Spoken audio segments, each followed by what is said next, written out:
Cliff just sent us, is everything all right? I just got out of my chiropractor. I guess the answer is yes.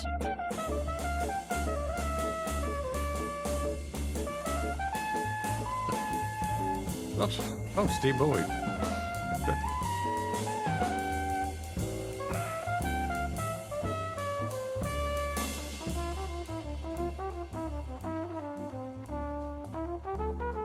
Okay, so what's the first Booker Bernstein song we're going to play? I don't know. I got to get the set list up in front of me, actually. Let me do that.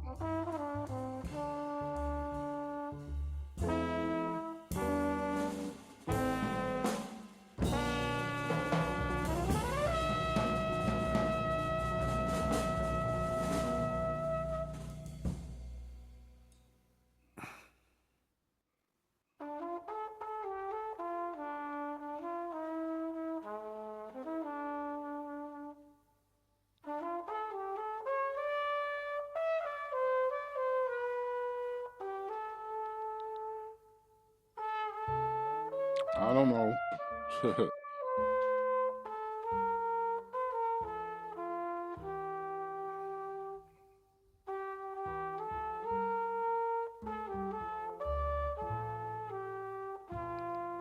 I'm gonna mute my shit here.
What's on now?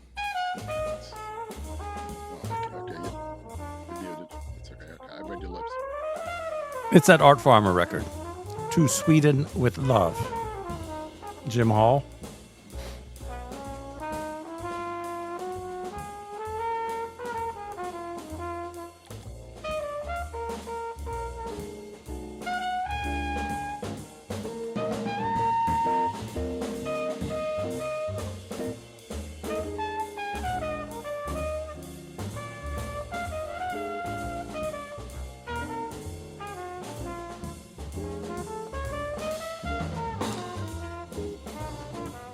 Do you know the New York Composers Orchestra?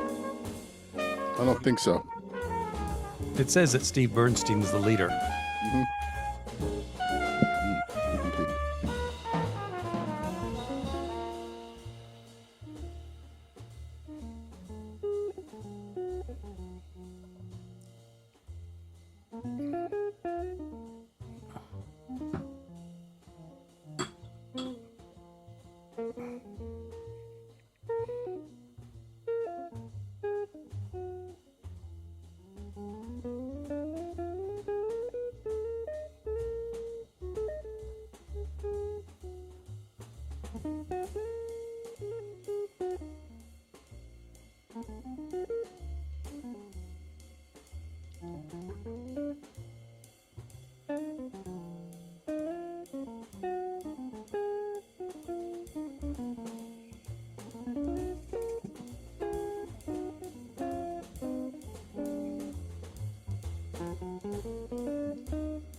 Good evening, everybody, and welcome to the Cambridge Hot Club. Tonight we're featuring the music of the polyglot, Mr. Stephen Bernstein. Eddie Karp is with us, who arranged this, co-hosted this. How's it going, Stephen? You're muted. Unmute. Now I'm unmuted. You're It's unmuted. hot. I'm unmuted, and it was like so pleasant the last 3 days, and now it is really starting to feel like East Coast summer here. Truth. But I will say that was really illuminating. So I used to listen to that Art Farmer music when I was young. Because, it's interesting. I mean, I stopped listening to that kind of music a long time ago because I was really listening to that music when I was a young person. And I always knew I loved it, but it was a little, I can really hear it now. Let's just say that music is so subtle and so specific that now I really want to go back and pull all those records out and listen to them again. It's interesting. Was that the Sweden album? It was a Sweden album, yes. And Bill Crow is the bass player on that, right? No, it's Steve Swallow. That's Steve Swallow, yeah. The Art Farmer we're listening to earlier was with Bill Crow. Yeah, all that famous Jim Hall stuff is with Steve Swallow. Mm-hmm. Yeah. And there's that weird cover. It was very hard to find when I was a kid. It's a four of them, and Steve's eyes are like up in the. and when I toured with him, with Carla's big band and Karen Mantler, and we got to like hang out a lot. And he's a super nice guy. And one time I asked him like, "Yo, what's up with that cover?" And I guess his eyes were closed, so they painted them in. But they painted them in like he just looks like insane. You know the cover I'm talking about, right? Well, that's not the cover that I No, have. Is it the half note? It's a different record with the same band. No, it's not that cover. I wonder if I can find it. So here's the cover from. It's a beautiful model, as I remember, a blonde model. You're not going to forget that. No. One of those Swedish ladies. You know what I'm talking about? Mm-hmm. No. With the bangs. Yeah. With bangs. Okay, I no longer have the record. Oh well.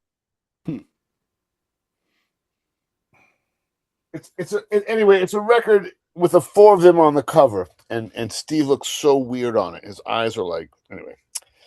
Yeah. Well, anyway, that was a great band, and Steve Swallow. It's really cool to hear, to hear Steve, because when I was young, I listened to music. I could never quite figure out what the bass was doing. And then as now that I understand how music works and I can really understand that stuff, and you listen, you go like, man, listen, what Steve Swallow's playing on those records is, it's modern. It's a lot different than Bill Crow, I'll tell you that much. Mm-hmm. And then he transitioned to the electric and never looked back. Never. And the story that Miles, right when Miles called him, Miles was still using acoustic. And he asked Steve to play, and Steve said, "This is a story I heard." And as Steve said, "No, I don't play acoustic bass anymore." And he turned down playing Miles.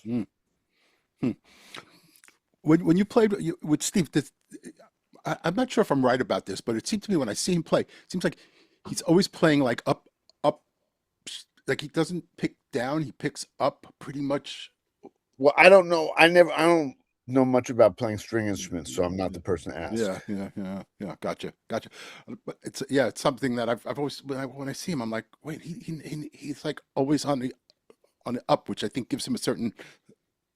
It wouldn't surprise me that Steve would have figured out his own way to articulate, because that's like Steve's a real jazz musician, like jazz, and the whole thing about those guys that generation was like you figure out your own thing, get your own sound, and he actually that's what I'm saying. He said to Miles, like, no, that's not my sound anymore. I don't play the acoustic bass, and it wouldn't surprise me that he figured out a kind of picking that was super unique because he's that kind of person.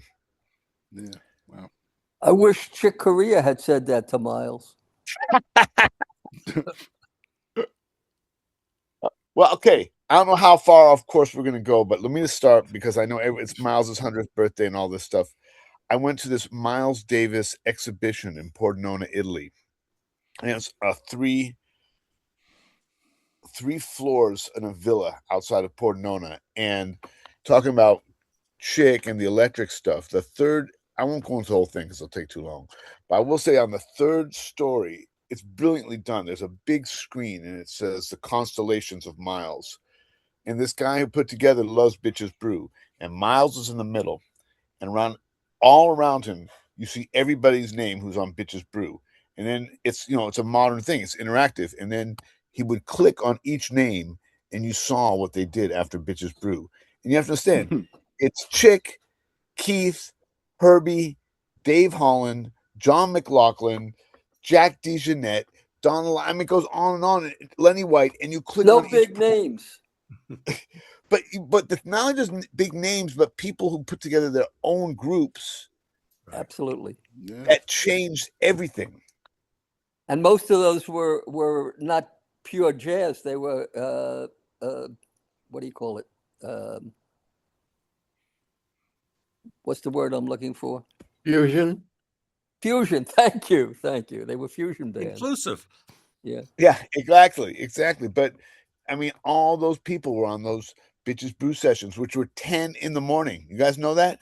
No, that's amazing. Those 10 in the sessions, morning. right? You listen to that stuff, you say, "Oh man, they were out at night partying." No, though it was total old school New York business. Columbia Studios, 2 sessions that were 10 to 1 because they're 3-hour sessions, 10 to, and then one session I think was a 2 to 5.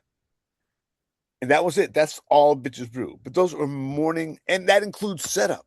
It's a 3-hour session, including setup. Because they were like, corporate Columbia Studios sessions. It's like, it's not like now. I mean, back then it was like, oh, is it going to be Barbara Streisand or Bitches Brew? So. Nice. She could have done a little singing with them. Yeah, that would have been hip, man. It'd be interesting to hear, and I don't know if anyone's done this, probably have, like to hear the stems of those sessions. Oh Like yeah. the actual breakdowns of you have 3 keyboards. Well, who's actually doing what? Like to Okay, actually. now wait a second. You asked the wrong question. Talk amongst yourselves. Oh no.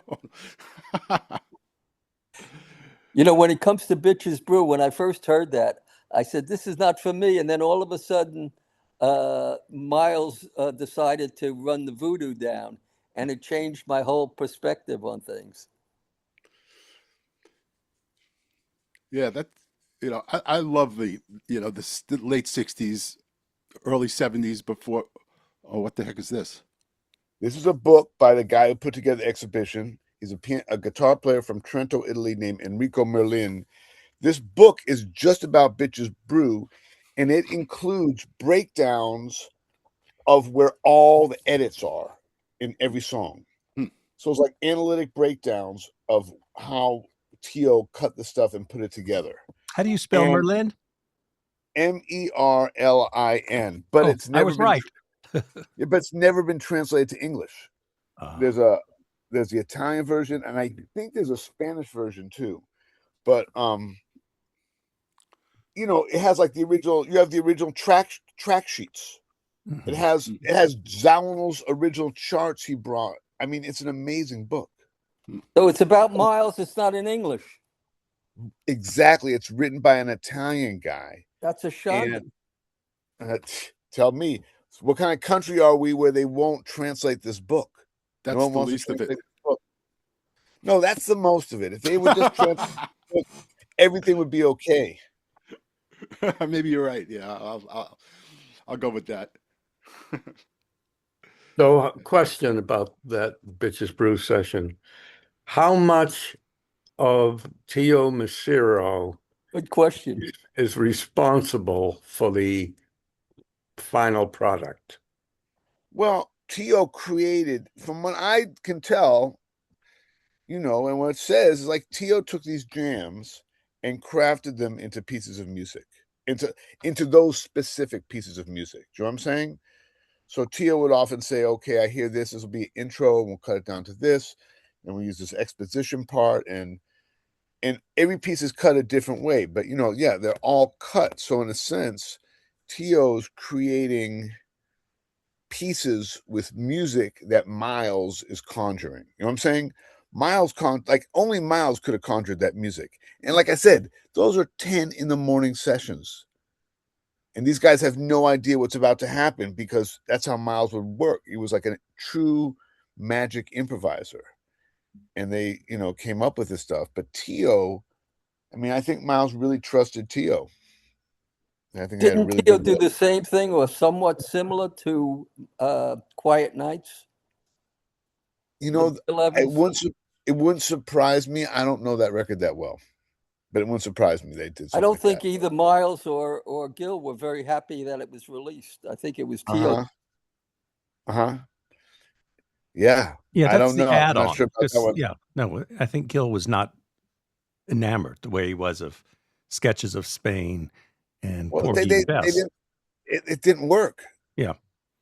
I mean, sometimes things don't work, but Mhm. Tio had to deliver a product. You know what I'm saying? Yeah, I know they really weren't happy with that, but Tio had a job to hold on to. I mean, I understand what Tio was doing. Tio was like a corporate employee. Like his job was to deliver albums. So, I mean, Stephen, yeah. talking about delivering albums, what are some of your favorites that you created? Well, of course, any musician's gonna say like the two newest ones I did. Those are my two favorite. Because but they are you can't do favorites because I've been doing this for so long, and every record I make is a completely different thing. I mean, in general, some records may have something to do with each other, but I've always just tried to make new records. That's kind of that's just the style of music I make, and I've never made records like these two. So I'm like, oh, these are my two favorite. So I made this record only playing valve trumpet with like my two favorite improvisers who do that kind of music at Scott Colley and Nasheet Waits. And see, I've always wanted to create music like that, but there's not that much opportunity to create music like that because, true listening improvisationatory music just doesn't have the hugest audience. You know what I'm saying? A great rhythm section you had too. Yeah, the best. That's why I did it. And so, but just create music just as like a jazz musician, as improvising. This is what we do. I've been doing this a really long time, and I want to play these pieces where that's what it's all about. Just you play a piece and you improvise and you do it at a really high level, and you don't worry about the entertainment business. You know, I love the stuff you did with on Zoran's label. oh, thank you, but every one of those records was really cool, and yeah, they all had a completely different thing. They were all recorded in different places. And I got to the second ones with Sam Rivers. I mean, think about that. Like, you Cool. know, I got to go down to Florida and make a Jewish record with Sam Rivers. Cool. And you'd appreciate this. We well, first of all, I didn't want to like be all audacious and think Sam Rivers would be on my record, so I had hired his rhythm section, and he said, and I'd been talking to him vaguely. He knew I was coming down. I didn't want to like he's Sam Rivers. And Sam said, "Oh." And I knew him because he Sex Mob and his trio, we do double bills and like in Europe and in Florida. And he said, I heard you're coming down. I said, yes, Sam, I'm gonna make a record with you guys, but I don't have a lot of money, but I was thinking maybe you come play a song. I have $1,000. He said, well, how many songs are you gonna what do you do? I said, we're gonna record for 2 days. He said, well, I'll be there. Like he was so generous. Wow. You know what I'm saying? Mhm. So I transcribed all this. By the way, I tried to pull a song from that, and the other three records are on Spotify, and this one isn't. It's very Right, interesting. right. I look for it as well. Yeah. I hate Yeah. Spotify. Oh, yeah. Not as much as I do. I mean, I don't want to get all like me and you, but Well, you I don't get hate. paid for it. I mean, I that's the really hate. problem you have. When people say to me like, well, especially in the old days, like, well, why don't you like Spotify? I'm like, well, imagine it's like the person who raped and murdered your grandmother, and then you say, hey, can I cook you dinner? It's like, no, I hate Spotify, man. Um, anyway, Sam Rivers. So I had transcribed these cantorial pieces by Moshe Kusevitsky from '78. It's like really beautiful old school cantorial pieces. I just transcribed them as he sang, and I thought, man, this would be really cool with like that Coltrane kind of open vibe behind it, and just playing it. And we're doing it, and then when the cantor would start going, then I'd create an improvisation section, go back when they change keys. So it was really nice. I thought very, good way to play those pieces. And Sam is just playing, and he was reading everything perfectly. After about the second tune, I said, Sam, man, I can't believe how well you're playing this music. I said, have you heard a lot of cantorial music? And Sam goes, Stephen, prayer is prayer. There you go. Oh, and Even meanwhile, I have to mention one thing. I lived in a neighborhood in Brooklyn where during the high holidays, if you opened, there were two synagogues. One was on 14th, I think, and one was on 16th. And David Kusevitsky was the cantor in one, no way. and Whoa. Moshe Kusevitsky was in the other. And the theory was, I don't think it was true because it was too far away. But if you opened the doors and they were both singing, and you stood a certain spot, you could hear them both. I don't believe it, but that was the Wait, so who? I mean, Moshe Kozovitsky was the main guy. David was his son or his brother? his brother. His brother. And they were both great. I think, I mean, I have only heard records by Moshe, not David. I think they both recorded, but I'm not sure. Wow, incredible, man. Okay, you guys will dig this, man. And then after that record, Nat Hentoff, I'm driving, it's the beginning of cell phones. In California, I get a cell phone, and it's Nat Hentoff. And Nat Hentoff is like, Stephen, and I think we maybe had talked before once somehow, or he said, that record, that's a record I was been trying to make for 50 years. Because he wanted to do a record like that with Mingus, a record of cantorial music, but That would have been good. Mingus, I could see Mingus getting into it. Yeah. That's the prayer is prayer piece. That's the prayer piece. But yeah, it was kind of funny that idea of Nat Hentoff saying, well, yeah, I had that idea too. I just wasn't able to make it happen. Crazy. Drink some water. I'm going to go to some music now. Let's do it. From your newest record, and this is called Petit Ford.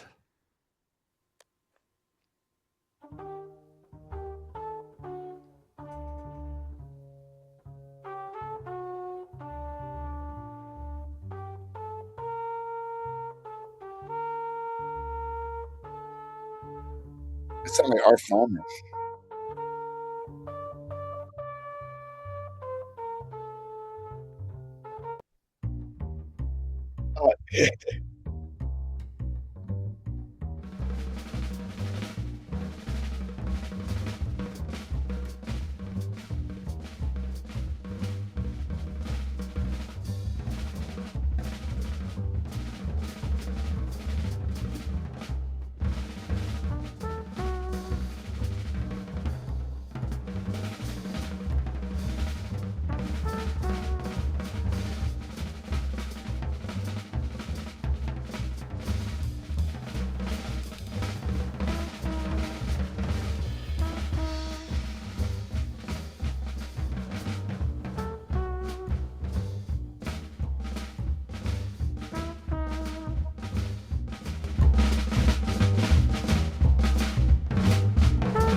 Oh,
Two Shakes, preceded by Petit Ford from Stephen Bernstein's part of his 2 records. Brilliant record, just great. First, the type of trumpet you're playing here. That one might be the one that might be the G. The thing is, I didn't take notes. I was just like playing. We were doing these sessions. We record like 20 tunes. I would just grab a horn and we'd work on a tune and I just go to the next. And I listen, and it's pretty dark sounding. So it could be that G trumpet. Yeah. It's funny. You think I would know, but the whole record's a mystery to me. It's very cool to make a record that's still a mystery to me after all this time. At the beginning there, I thought that was Art Farmer. Oh, It was. I know, Bill. That's cold-blooded, man. I was like, I was like, there's no way I play that good. That's that Art Farmer. What are you like? I can put my shit on after that. Are you serious? That's the beauty of AI and Spotify. It has I might hit play on Petit Ford, but anyway. Yeah. I like that you call it Petit Ford. That's good, man. That's how it was pronounced. How do you know that? Yeah. How do you know that, Bill?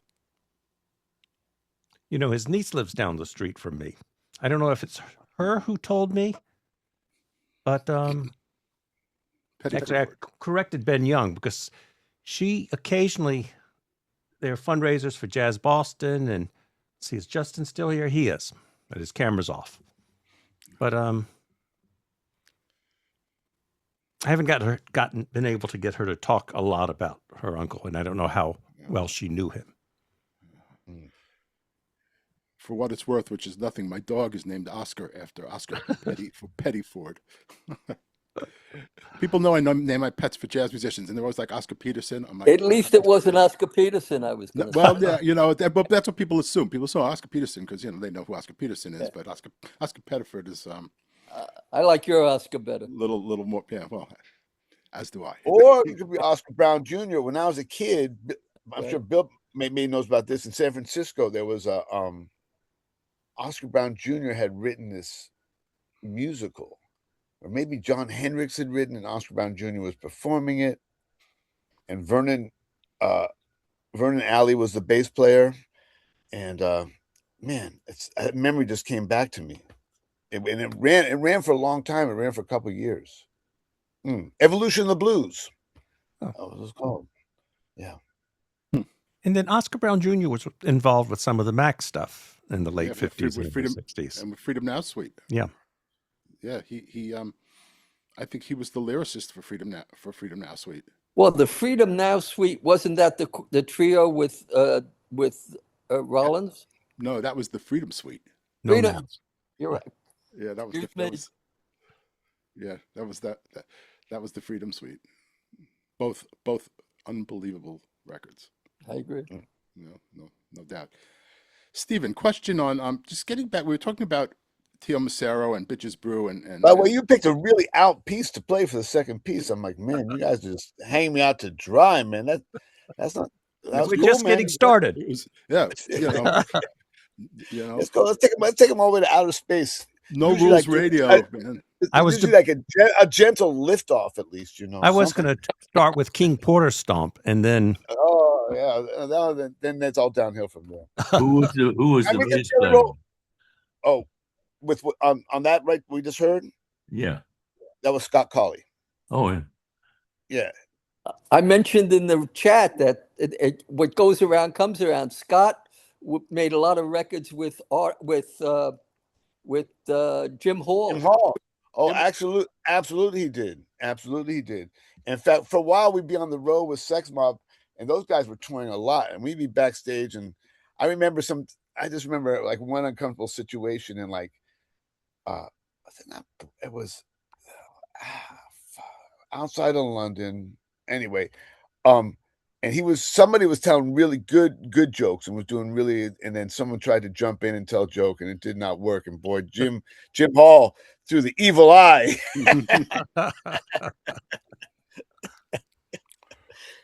Funny dude, man.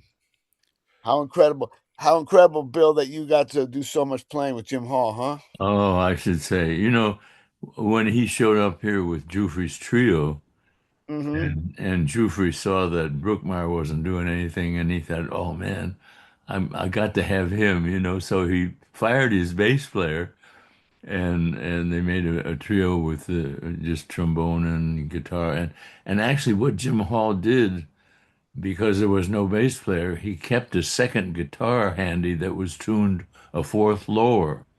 Mm. And on some tunes, he could put in what he heard as the proper bass notes. That is so hip, man.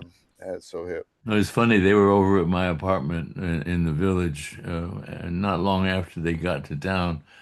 And Brookmeyer and I had just put a carpet down on my floor, and Jim was laying there with his hands behind his head. And Brooke and I were cutting up a little bit and saying funny stuff. And something that Bob said really hit Jim so hard that he leaped up and laughed and dislocated his left shoulder. And they had a record date the next day. Of course they did. Oh my God, that's classic. That's classic. And Bill, I don't know if I've told you this, but my trumpet teacher was Jim Maxwell, Oh, great. and so Jim was like kind of related on the other side to all those guys, from like Sure. our studio scene and The blah, blah, older blah. generation. Yeah, right. But he always spoke really fondly of like, but like for them, for Jim, like Brookmeyer and Art, he looked at them as like the young guys. You know what I'm saying? Like, Sure. Sure. it's kind of Well, that last record that I made with Jerry was a sextet with Jim and Art Farmer that's and right. Brookmeyer. That Oh really yeah, came out nice. yeah. And on the isn't that also the band that's on the Newport movie? Yeah. Well, it's the Art Farmer band, I think, wasn't it? Right. Yeah, I'm pretty sure it was. Yeah. I remember. Yeah. And Anyway, I love all those records, and I love, you guys knew how to swing some harmony. That's for sure. and then there was that we did an Alec Wilder album with Jim and Bob and Mel Lewis and me. Mm. Yeah. Now it's okay. I got a question for you. So when you were on dates like that, for those kind of like, were they? How much of it was like written, arranged based stuff, and how much of it was just like, here's your changes? In most cases, it was just the changes. If Right. it was for Bob, Right. if it was for Al Cohn, he wrote out lines, and Yeah. I played them religiously because they led. They were nice. Right. So some guys did write and then that's what I always heard. That some guys were like, no, I want this bass part and these notes. Of course, you get very different performances too. The Sure. performance of someone reading music or the performance of someone just laying down the time, Yeah. playing, Like there was one thing that Gil Evans wrote for Jerry's sextet when Zoot and Bob were with the sextet. Something called La Plus Collante. And the bass part was all written out. Mm. Yeah, Gil. Well, that's why one of the reasons Gil's music sounds like that, because you got Sure. that feeling. Sure, Like the notes are all where they belong. right, yeah. and that. That's very funny. Yeah, and I think a lot of Thad's charts too, right? One of a lot of Thad's charts Oh yeah. written out. Yeah. Yeah. Richard Davis was the guy that really played those parts. Yeah, he sure did, man. Yeah. Wow.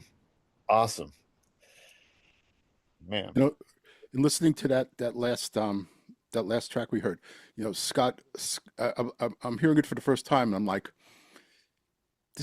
I hear Charlie Hayden, and I just the vibe of Charlie Hayden, and I Googled Scott. I was just curious. I've heard Scott before, and I just didn't know. I just didn't really know his history. I was like, yeah, Caltech. Yeah. Yes. No, and he studied with Charlie, and he played in the Liberation Orchestra when Charlie couldn't do it. Right. He was Charlie's sub. It's funny because he sounded to me like a little bit like George Mraz. Well, that's just because he's such a good bass player, and they're both like the thing about an instrument, like any instrument. certain people have really amazing technique. And it doesn't mean they're going to overwhelm you with technique, but it means they can play some stuff that other people can't play. And Scott's like that, and George Mraz is like that. Yeah. I agree. When George was with Hank Jones's trio, I heard him over in Tokyo. And after the set, I went over to Hank and said, "Man, you got some bass player there." And he says, "He can play anything I can play." Oh my God, yeah. But yes, Scott is like that. And talk about that Charlie Hayden bass style, and me going like, man, you guys stick me right out in the deep waters at the beginning, man. The tune with just like solo drums, solo bass. Like, so here's the story, man. Another great Hal Wilner story. So Hal Wilner produced a David Sanborn record, and it's the height of Sanborn's fame. And he wants to do something else, so he makes this. Hal does this record. He's got Charlie Hayden and Frizzell and very light drums like Joey Barron playing very atmospheric, and it's a beautiful record, and maybe some other guitar players. So do a big record release party at the Beacon, but there were a couple of the funk tunes on the record, maybe 2 tunes by Marcus Miller. So I think he's going to have both bands on stage. So they're doing one of those tunes, and of course, as Hal would say, Charlie went into his solo. And when it was time for Charlie Hayden solo, it doesn't matter what the tune is. It's like, and he's going to go there for like 10 minutes, and there was almost a riot in the audience because some people were like, "Shut up, start playing some funk," and other people are yelling, "You shut up, that's Charlie Hayden," and be like, I was like, "Oh, they started a riot with a Charlie Hayden bass solo." Well, the thing that I liked about the second piece that you played was that everybody had a personal sound, Right. and that was recorded well. It was Well, that's kind of what I want to do, because I made a lot of records. I made a decision never, like, I'm not interested in making the same record. Like, there's no reason. There's too much recorded music. But I was like, what would it be like to make a record with an acoustic bass and drums and me? So it was like a problem solving thing. Like, I'm not going to play bebop. That's like that. That's not what I do. What am I going to do? How are you going to make a record that sounds like something? And then you start to realize, well, you treat each instrument as a full orchestra, really. And the one that's actually most orchestral is the drum kit. Because you have when you think about just hi-hat, ride cymbal, snare drum, like, it's like there's so many elements to it. When the music is sparse. If it's a big band, you have a trumpet section or a saxophone section. But when it's just a little trio like that and there's no harmony instrument, he's got the most harmony, actually. Drums got the harmony. Yeah. Well, the modern drum kit is the end of a long succession of many people playing individual drums. Right. Exactly. I had seen you with the trio. It may have been like right during COVID, perhaps, at the New School. Yeah, And that was the first time I ever did it. Yeah. Who was it That was wasn't Newman Baker. It was new, That right? was Okay, Newman Baker. okay. I was trying to remember who the drummer And that was. was really out, man. I had some friends who were music fans who were like, "Man, I never heard anyone play the drums like that. He just sounds like he's walking through a river." Yeah, no, that was great. It was I had never heard you play in that kind of that kind of setting. Obviously, I love that kind of setting. It's just like, where do you get to play it? yeah, That's the whole thing. Cymbal Like, sounds. The Yeah. cymbal sounds on your record were just, what you just played was just amazing. yeah. Well, thank you, Arthur. I mean, that's the whole thing. I wanted to represent that. So it's still like sounding like a cool record, It's like I would tell people, like, from my generation, like, once you heard the White Album, I don't care what style of music you make, you can't walk back. Like, we all understand how good a record could sound. Mhm. So it's like, let's try and make a record that sounds that cool, but it doesn't have to be that kind of music, obviously. But they really opened that up with, at least I feel, from my generation, like, make a record that sounds cool. Yeah, it's beautiful. It's beautiful. It's open. It's really airy and open sounding.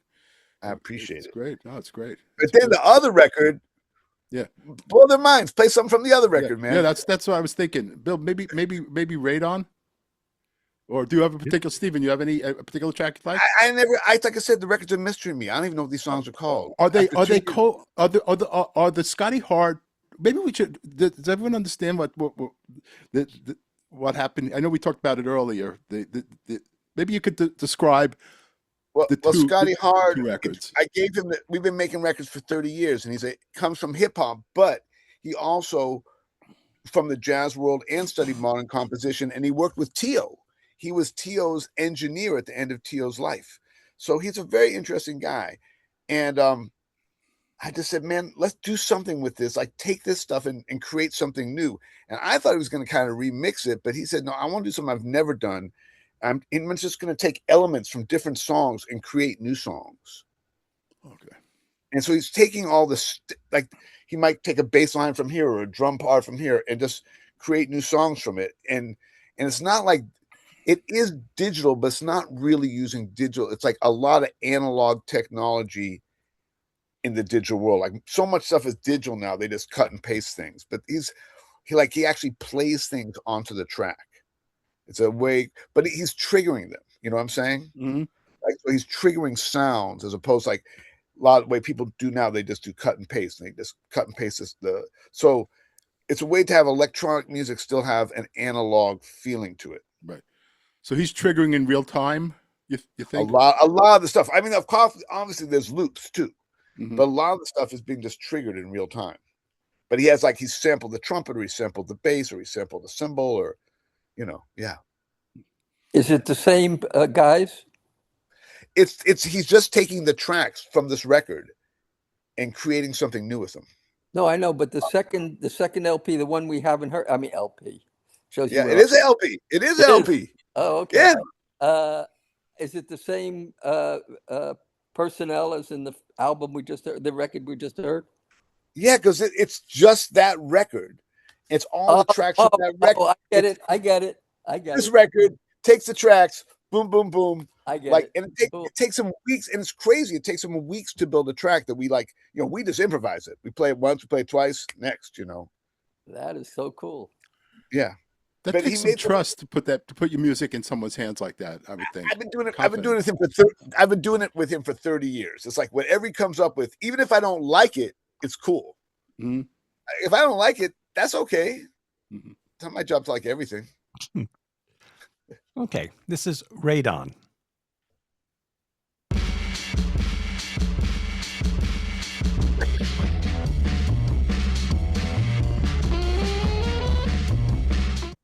No? No, man, that's too harsh, man. You're just putting out of stuff. Play Erbium. Play Erbium. Oh. That Radon's like the punk rock song, man. Okay. Erbium. Erbium. Yeah, I was like, Radon, I think that's a punk rock song.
That was long, long, long from Steve Bernstein's Millennial Territory Orchestra. I You forgot I wrote that. I forgot. I thought when I started, I was like, whose record is that? But it's actually got a moving. Yeah. No, it's a beautiful piece, but I forgot I had written this intro on it that I'd forgotten about. So the intro came on. I was like, whose record is this? You know, I was like, oh, that's my record. It's my record. is there such thing as an obscure Beatle tune? I'm not sure, but if Well, there is, that is. I mean, that, yeah, long, long, long. And the other one I do, it's also super heartbreaking, is also a George Harrison one. I mean, I transcribed a bunch. Here's the deal. I've been a working musician a long time. So I would get called to do concerts, like, and someone would say, like, oh, do a George Harrison concert, do this concert. But even playing a party, you learn a song, you know, and you go, like, oh, that's a great song. You just put it in your repertoire, you know. And man, these George Harrison songs are really amazing. But I had never bothered to learn, you know. Well, why would you learn it? You know, if you have a concert, you'd learn it. And it's really beautiful songs. Yeah. And it's really interesting because they're written for guitar. So to hear them resonate with horns is a very different thing, because you can hear it. I like to write, I like that Duke Ellington range of the horns, the warm part of the instrument. So the instruments are all blending together, but music that was made to just be played, that, like guitars music, not the worst instrument, but certainly not the best. I mean, no offense, it's not a real instrument. I mean, it's good enough. I mean, you can make a lot of money playing it, but what's a whole note? You sure of that? Oh, come on. Okay. Actually, I'll tell you a story. I'll tell you though, when I got to New York, I was hanging out with electric guitar players, not trumpeters, because most of the trumpet players' music was just so corny. And I was just like, man, guitar players are writing some hip stuff, man. I'm gonna hang out with them. Was trumpet seriously. your first instrument? My only instrument. Only instrument. I mean, I play a lot of brass, but I'm like, when you're a trumpet player, you wake up and, maybe you have spent an hour or two doing something, but really by 2 hours, you better have that mouthpiece on your face. Trumpets are very, like, we're the sufferers of all time. I'm always like, whatever, you can never not be a trumpeter first. Who were the first trumpet players that you heard that What's said, that? okay, who were the first trumpet players you heard that said, okay, I'm going to do this for the rest of my life?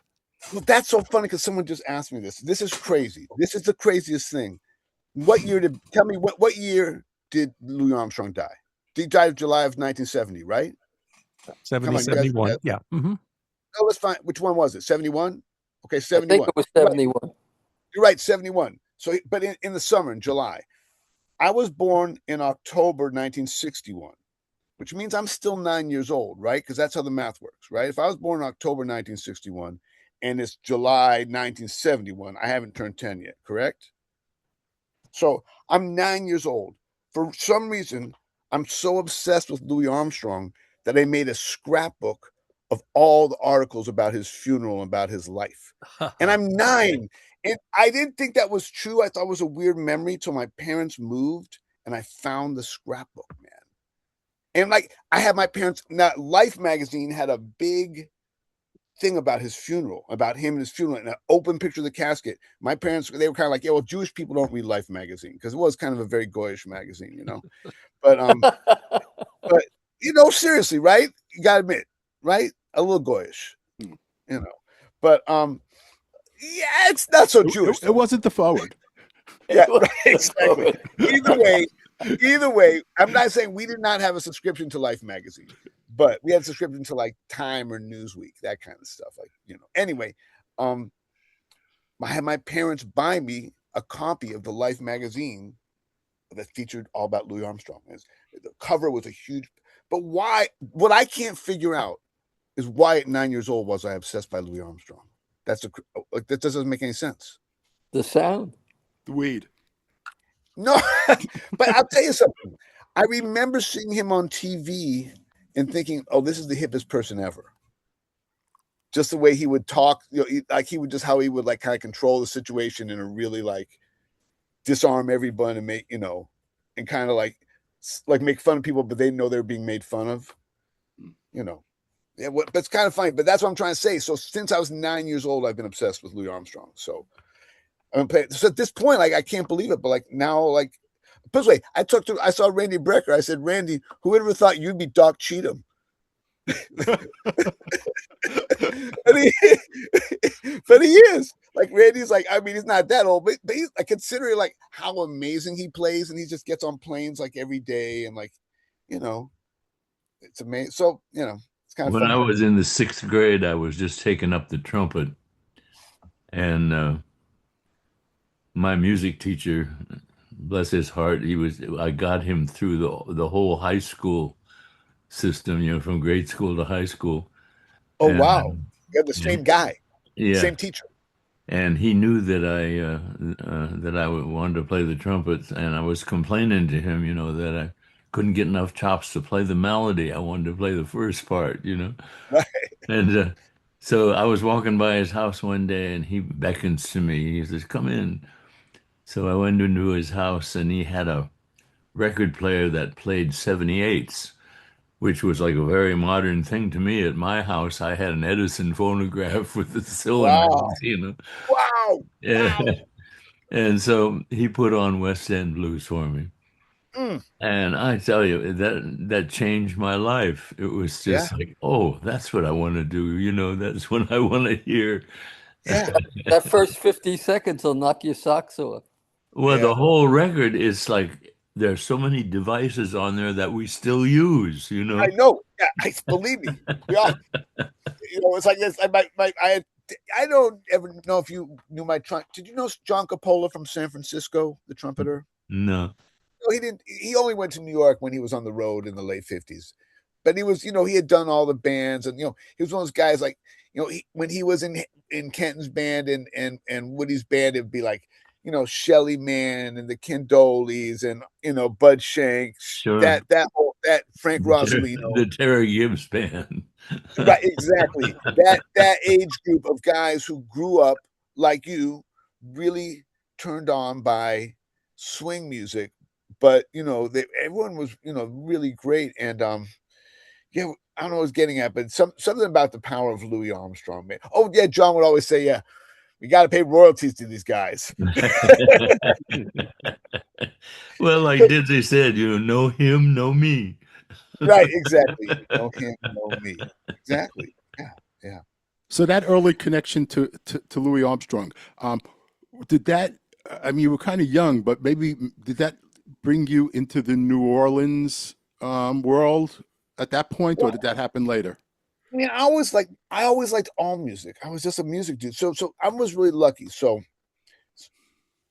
in 1968, my family moves from the East Coast to Berkeley, and Berkeley is being psychedelicized at the moment, man. It's the summer of love, Black Panthers, gay rights, flower power, like integrated schools.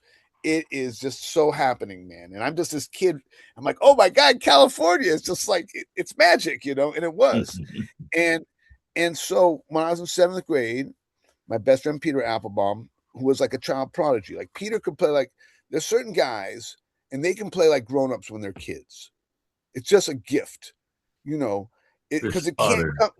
What? Yeah, Chris Potter. Right, right.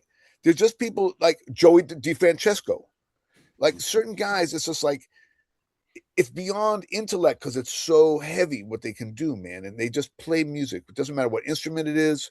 They just make it anyway. Peter Caduce was like that. And I was like his sidekick, and I liked music, but obviously I was not like that at all. But we would go hear music. He had I don't know how he had the hippest taste, but he was into like Ronson Roland Kirk and Eddie Harris in like seventh and eighth grade. So I saw first concert I went to Keystone Corner was Eddie Harris. And the second one was like Ronson. And you know, I'm 11 years old, man, maybe 12. You know, so I'm hearing all this stuff. And then by the time, you know, and you have to understand when people talk about just because the way I grew up, like there was really there were people playing bebop in San Francisco in the 70s, but really they were playing the music of that time, which was very open, very expressive. Because John Handy was there, like all these guys had come through bebop, and the Bay Area is where they came and they landed and just experimented. And that's the environment I grew up in, you know? And what was And Peter so playing then when you were 12 years old, 13 years old? everything, he played saxophone, drums, and piano Right. equally well. equally well, man. He'd be playing solo piano. The whole school would be there, like because he had complete independence of left and right hand. When did you You start know, playing with him?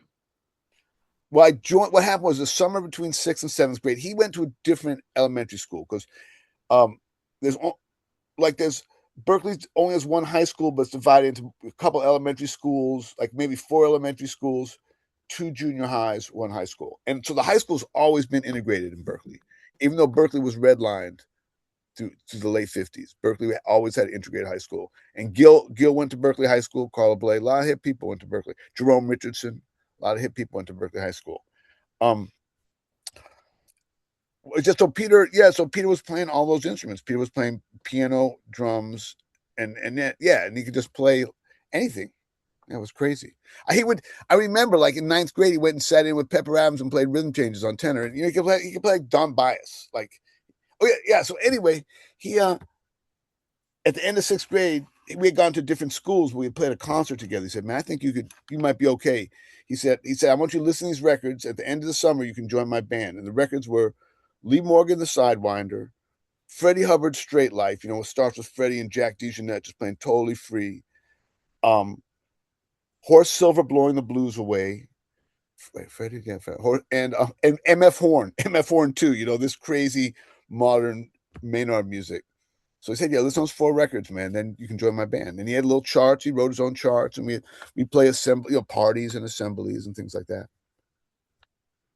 Oh, it's a band. It was a band like outside school. We had rehearsed on the weekends, and we'd hang out, listen to records. And then Peter got into the art ensemble. So like we're listening like Cecil in the art ensemble. Like we're like starting to like get all.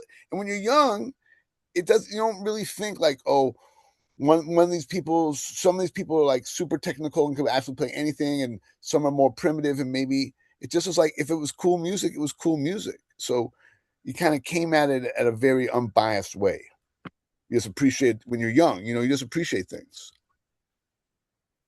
Because you're young, you can't do anything. You live at your parents' house. Your mom cooked for you. You're like, what you don't know anything.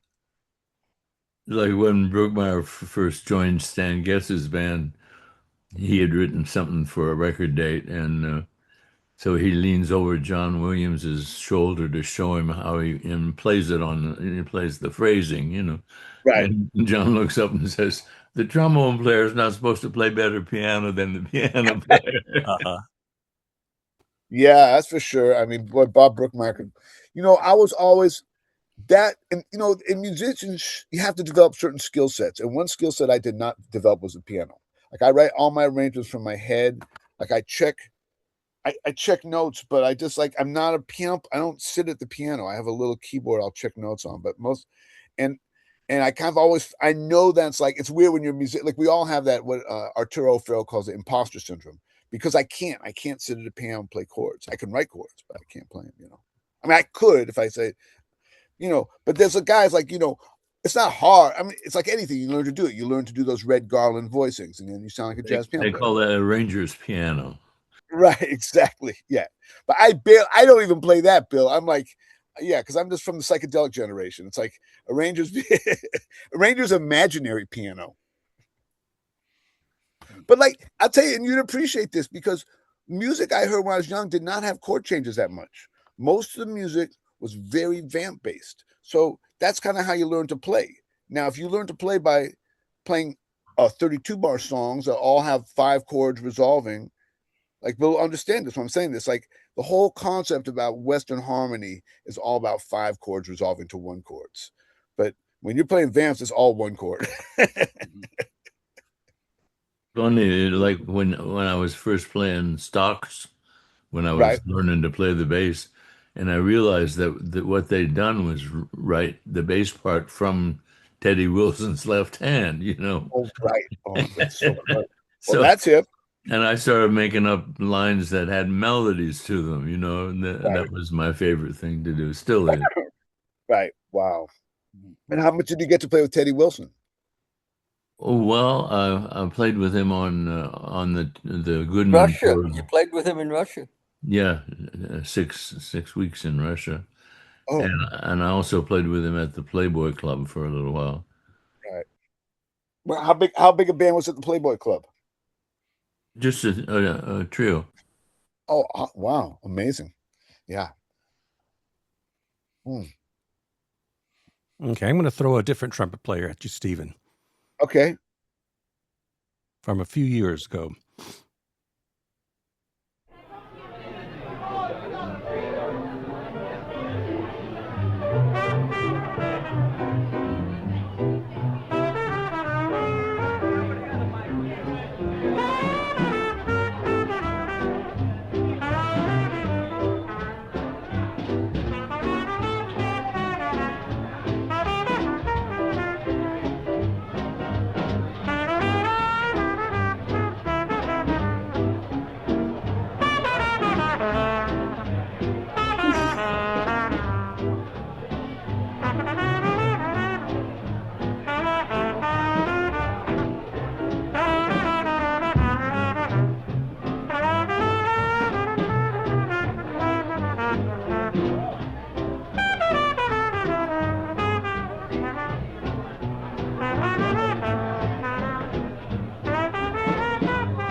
Rhythm section. Thelonious Monk, Milt Hinton, and Kenny Clark. Tenor sax, Don Byas, and Joe Guy on the trumpet. That's so hip, man. Because everyone talked about Joe Guy, and again, that's one of those things. Like I had one record of it. And I didn't get it. And maybe it wasn't good, or maybe I couldn't hear it. But when I was hearing this, I'm like, who could this possibly be? Because he's playing all this hip harmony like Diz would play, where he's playing like half step above, half step below the chord. But most trumpet players at a certain point, and Roy would do that too, but not as much. I mean, this guy's pushed all the way to the edge, but he's never going up in the high range of the trumpet. And trumpet players can't help themselves. Pretty soon they're doing some jive ass shit all up there, like get like, and he's just like, playing all this hip music, all in that nice range, man. So everything that sounds so nice, man. I was like, I probably did not have a good high range also, and really high, and because they were all drug addicts and probably hadn't eaten 2 weeks and wearing an old suit. But man, it's some heavy trumpet playing. That was really heavy. Bobby Hackett was selling a horn one time, and he said, "Above an F, it's brand new."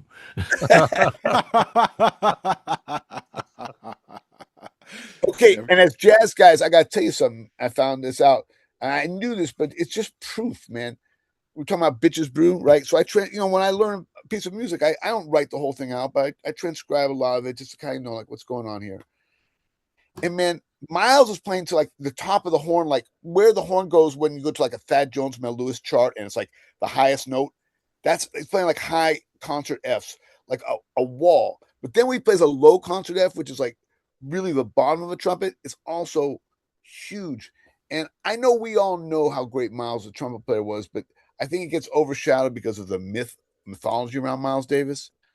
But god damn, man, that's some heavy trumpet playing, like heavy. Because they don't like, oh yeah, well, Miles is trumpet playing. No, it's like you try to do that on the trumpet, man, and then tell me, then talk to me about his trumpet playing. So That's that like when somebody said to Gene Quill, "All you're doing is playing just like Charlie Parker," and he hands him the horn and says, "Here, you play just like Charlie Parker." Bill, that was from Mittens or Monroe's. Mittens. Yeah, It was from My Mittens, Midnight at Mittens. like 41 or that was like really 1941. early Monk. yeah. So I had that, as I remember, came out on that like Xanadu Records. It was like either a silver or gold Yeah. cover, And then and we were High all Note put it excited. out too.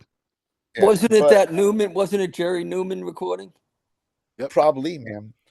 But Yeah. it's so really interesting to like revisit music you haven't heard in over 40 years. Because believe me, your ears change in that much time, and it's like it sounds like completely new. And I'm sure I heard that piece, and it was Don Byers. That record's unbelievable. I mean, it has the album, that Xanadu record has like some fantastic Roy Eldridge on it. And Don Byers, man. I mean, the way those guys were playing, they were really just like opening these doors up, man. It was so hip, man. And they do a long version of Body and Soul that you would only hear live. You can't do that in a 2-minute. No. Yeah, Don just added bebop to the swing that he played, and had a whole he was the bridge, right? The tenor player. Hey, since I got you here, will you tell me, Jimmy? We know one of my favorite trumpet players, and of course, people don't have stories about him because no one knew him. Like he wasn't a famous guy. Jimmy Nottingham.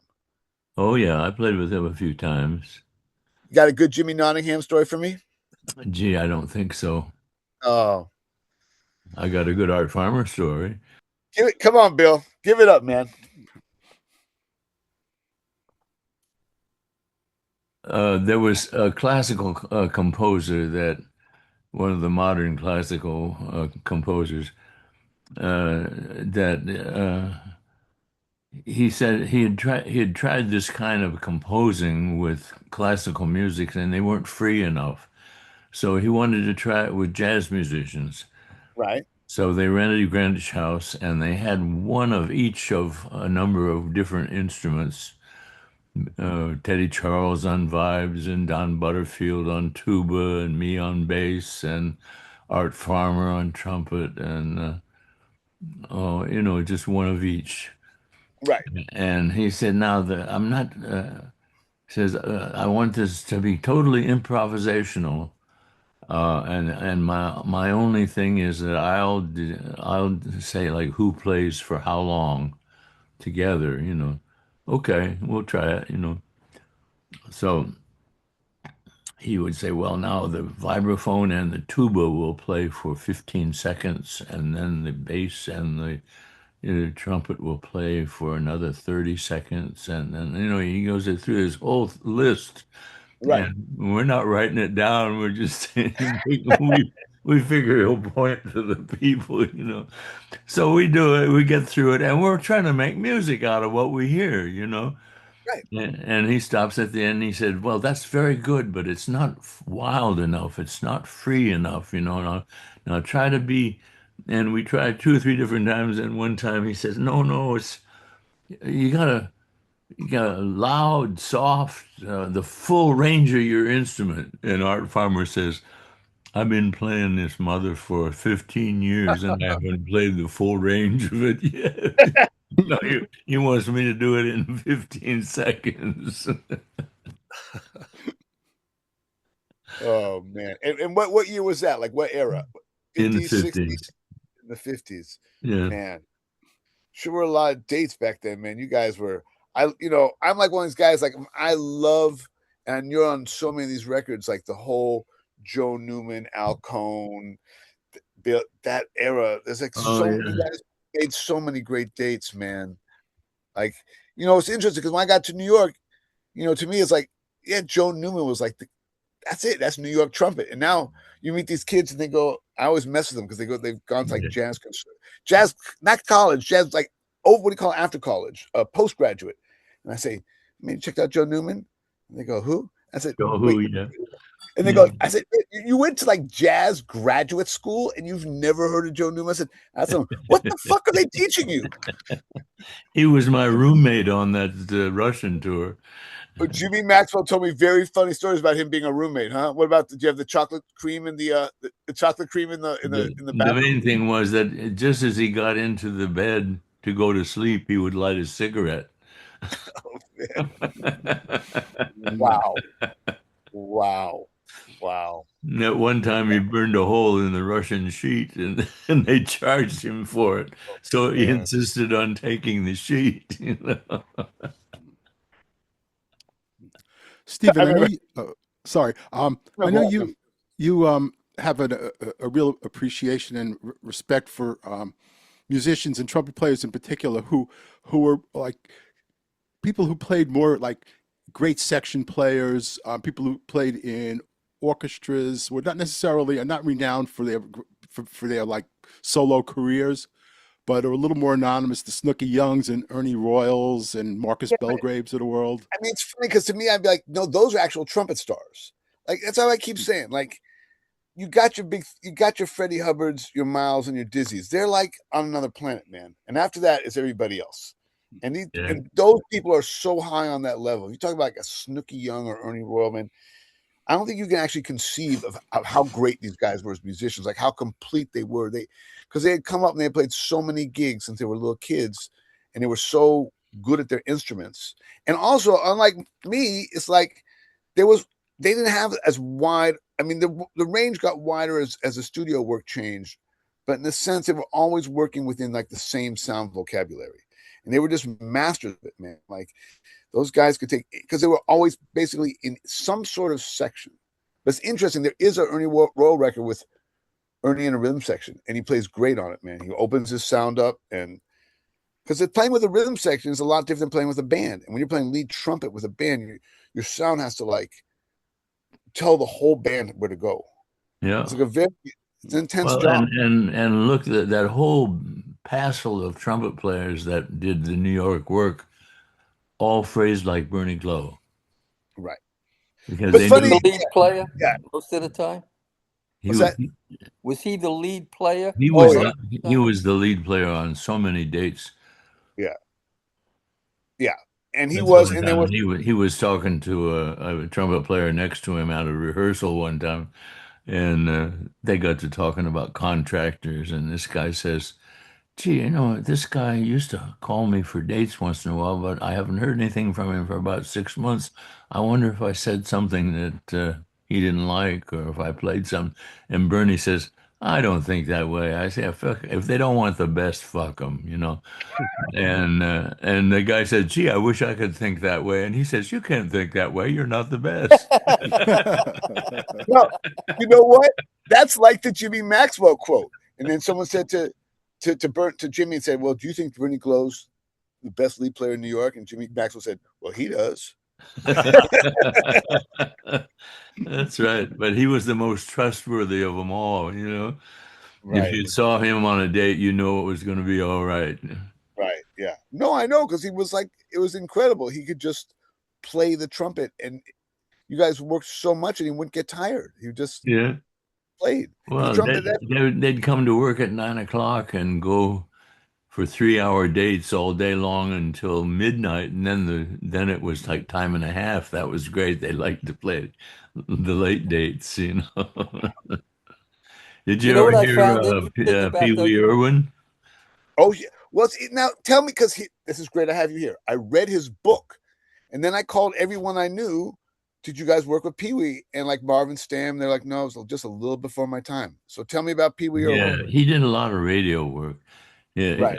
Sonny Igo told me they were carpooling into the station one morning, and Pee Wee says, "Sonny," said, "I think I'd rather face a rattlesnake than that mouthpiece this morning." It must have been, man, like, like every day, and you got to just do that. I mean, you look at it with, I mean, people look at that kind of stuff with like a nostalgia. And I remember like Fathead telling me, because people talking about, oh, when musicians worked all the time. Like I never, I mean, when I look back at how much I worked in the studio 10 years ago, I go, I was working a lot, but not like those guys worked in the 50s, because those guys were doing like multiple dates every day.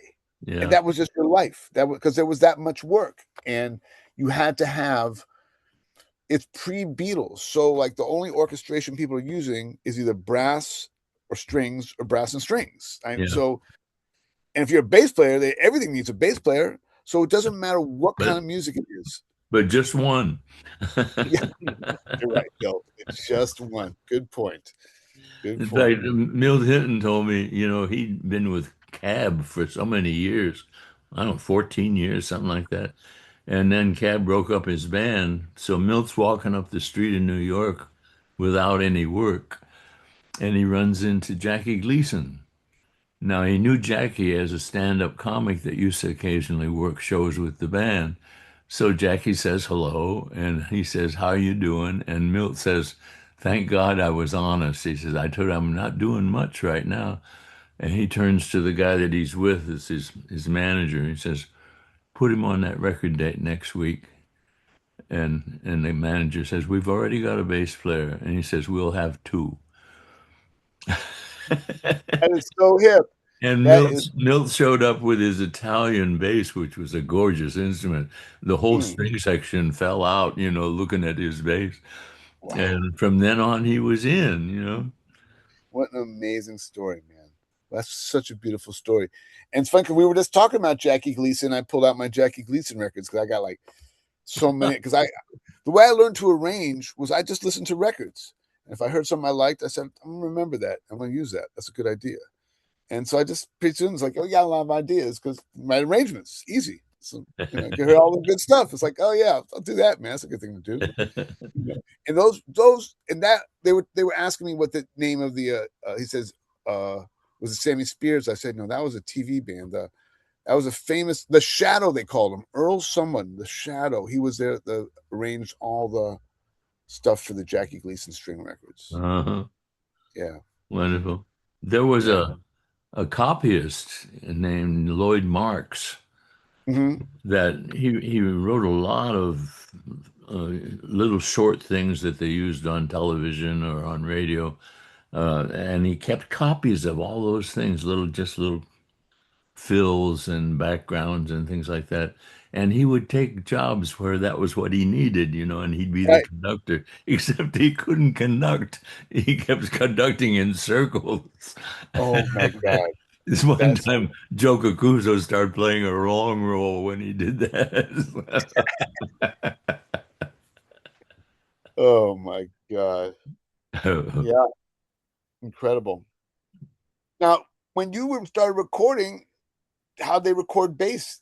How close was the mic to you when you first started in recording studios? Well, it was funny. The first records I did, those old birdcage mics that the Yeah, announcers used to always use because it made their voices sound rich. right. And they thought that would be a good bass mic. But the character of that mic was that nobody's playing amplified, and we all had a high action, and we're playing as hard as we could play so to make ourselves heard. Right. And so you'd get up close to that mic and play hard, and it would get the first part of the note, and the after ring would be lost. Now, if you backed off and played real soft, it would come and get everything, and it sound great on the record, but the musicians didn't hear you, you know. Right. So God. the Wow. first time that I was really recorded well was after I'd been playing for a couple of years. I did a date up at A&R, and I forget the guy's name that was the main engineer there. Uh, he came and took a Telefunken mic and wrapped it in foam and stuck it in my bridge. Mm, And so all of a sudden it sounds exactly the way I sound to myself, and I don't have to worry about staying on mic. It's the mic is on me. incredible, man. Yeah, it That's was incredible. great. Phil Ramone, that was the guy's Phil, name. of course, Oh, Phil, the Ramon, legendary Phil Ramone. legendary. Yeah, man. Yeah. Yeah. How was Jimmy Blanton, Mike? Do you know? I think they just whatever they had for microphones for the singers, they would put it down near the bass and mic it up. That makes sense. Yeah. He was a singer's mic. Yeah. This seems like an opportune time to mention that we're going to be doing a Zoom in July with Bill Crow Awesome. in mid-July. So we're getting a great sneak preview of that. Who's this guy? Awesome. I've heard of him. Awesome. That was my father's middle name. Now, let me just, while we're talking about it, the next few Cambridge Hot Clubs, we're hearing another pretty good trumpet player next week, Kenny Dorham. And Oh, really? yeah, the guests are going to be the authors of a book called Whistle Stop. Robert Polito and John Melendez will be up here. That will be next Wednesday, 7 o'clock. And then in July, we have 3 programs that we're doing. Eddie's going to be joining me in person in Cambridge, Mass.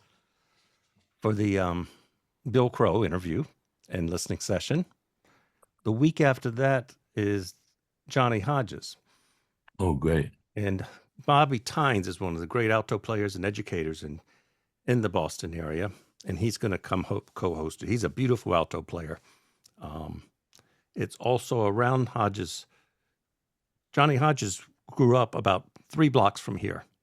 And for years, Con Chapman, who a lot of you know, has been trying to get the city of Cambridge to put a plaque on. And so that's going to happen then. And then the last week in July, I think it's the 29th, is the anniversary of the 60th year that Bud Powell passed. Wow. And so Bud's son, Earl, will be up here, and Eddie will be along. Oh, great. Good stuff. Yeah. You want to hear a Johnny Hodges story? Sure. Sure. Come on, Bill. Come on. Duke's band was playing at Birdland, and Paul Gonsalves was the tenor player. And he looks over at the bar, and there's Ben Webster sitting there. So he beckons him over, and Hodges is sitting next to him like this. So Ben sits down, takes Paul's horn, and Duke says, "Well, what would you like to play, Ben?" He said, in a sentimental mood. Okay. And the band plays a beautiful, they improvise a beautiful background for him, and he plays the hell out of it in several choruses, and then hands the horn back to Paul and goes back to the bar. And Hodges is still sitting there with his arms folded, and he says to Paul, "That was my tune." Because the man knows that was my tune. That is a deep story, Bill. That is a deep story. Wow. But Stephen, when I was listening to a lot of your music over the last week or so, and listening particularly to the Millennial Territory Orchestra, it put me in mind, and maybe this is, I don't know if this is fair to you or not, but it did put me in mind of Duke Ellington, and for the reason of the use of sort of the individual voices of the people in the orchestra and how you use them. To what degree do you think about that and play to that when you're writing and arranging for that group? Well, I do it for everything, because that's why it's jazz music. And one thing, I don't want to complain, but the thing that jazz music has become so horrible. But really, jazz music is the individuality of human beings. When you hear like 2 notes from Jerry Mulligan, that could only be one person, and I'm just trying to do that. I'm just trying to celebrate that, but play any kind of music I feel like any kind of music I want to play. I want to play. I don't care what it is, but always want to have that thing like each person brings their personality to the table, and I realize now, because I've kind of been doing this a long time. It's like, it's a pretty successful way to do things. If I've been very lucky to meet a lot of famous people in the pop world, but the reason why is because that's what I'm bringing to them. I'm bringing them that thing of no, we can do things with your instruments that make your music better. Their music's gonna be good with a pop musician, a rock musician playing the same thing, but if you have a jazz musician actually getting in there with your music and that's Duke Ellington, and that's no offense to Stan Kenton. I mean, that's cool music. I'll tell you a funny story. You'll appreciate this, Bill Crow. So I was like a snob. I never listened to Stan Kenton. And at a certain point, I said, well, man, I should listen to Stan Kenton. And there's this really hip record with all these, it's a bunch of different people are featured on different songs. Like Art Pepper's featured on a song, Rosalino's featured on a song. It's a really hip record. I forget what it's called. I had my car back when we had CD players in cars. And I was giving Jerry Dodgen a ride home from a gig because Jerry lived uptown. So, and he sees all my CDs in the seat. And I said, yeah, Jerry, I'm checking out. And I thought I'd be proud because like Bud Shanks on Lee Coates. I said, I'm listening to Stan Kenton. And he goes, why? You know that story about Stan? He was at a rehearsal with his band, and he's saying, "I don't know, fellas, we're kind of in a rut. It's like we need to find something that we haven't done before, something that's really, spectacular and wonderful." And Al Pacino says, "How about swing, Stan?" Ooh, ooh, ooh. Now, you guys have to understand that Al Porcino voice is a real thing. That's like not a made up thing. No. I was lucky enough to like be around Al, and that is such a real like. Yeah, Yeah. Will, thank you. You know, he was walking down the street and a hooker says, "You want to go out?" And he says, "I am out."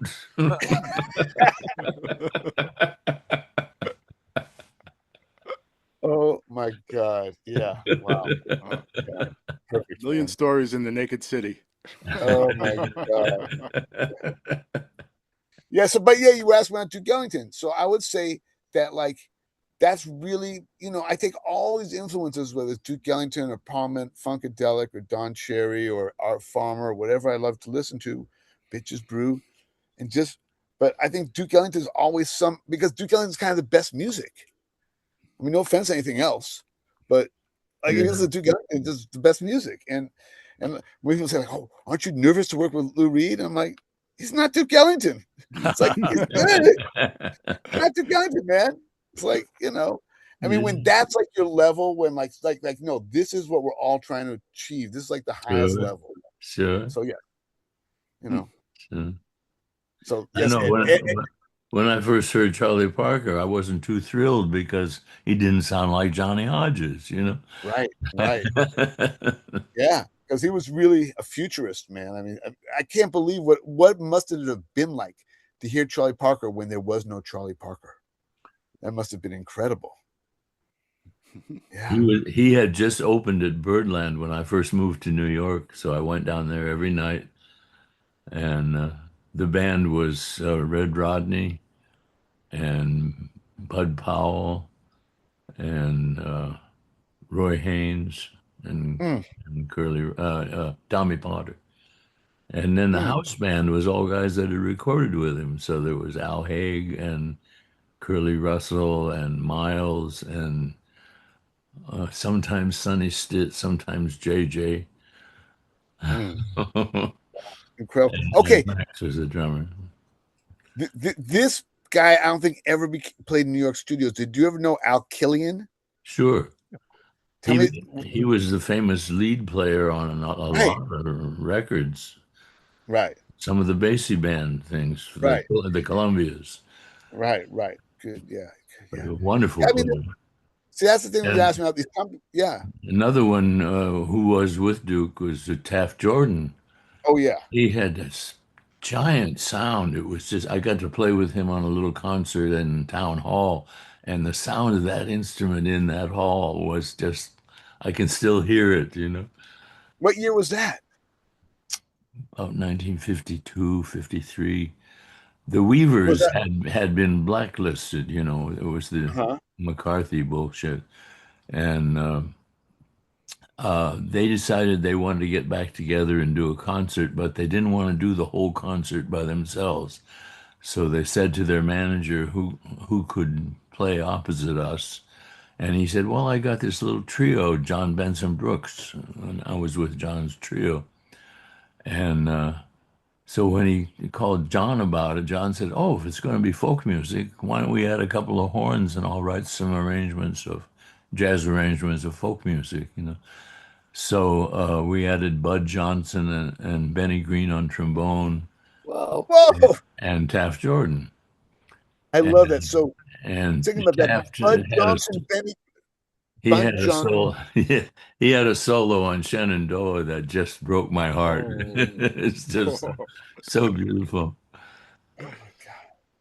Buddy Johnson, Benny Green, and Taft Jordan. See, for a guy like me, that's like a dream. Like imagining what those three sounds would sound like. You could just Yeah. write you could just write anything and it would sound incredible.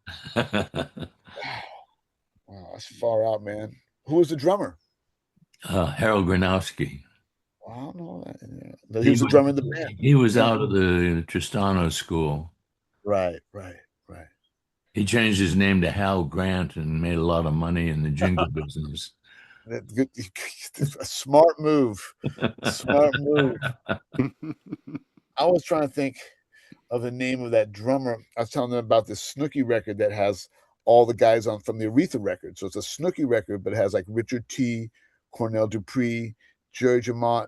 The drummer's guy is like a little older than them, and it's kind of a bit, probably a little bit older than Panama Francis. Those guys who would play like they could play like commercial beats, funky beats, but they were big band drummers. Yeah, It's kind of yeah. there were a lot of guys like that. I mean, I that's the did thing a about I did a concert for Art Barron one time, about six guys, and the drummer was Bernard Purdie. wow, far out, And man. I had never heard him play anything except Aretha Franklin records. And when we played it for a couple of tunes, I said, "God damn, you feel like O.C. Johnson." He was so thrilled that I thought.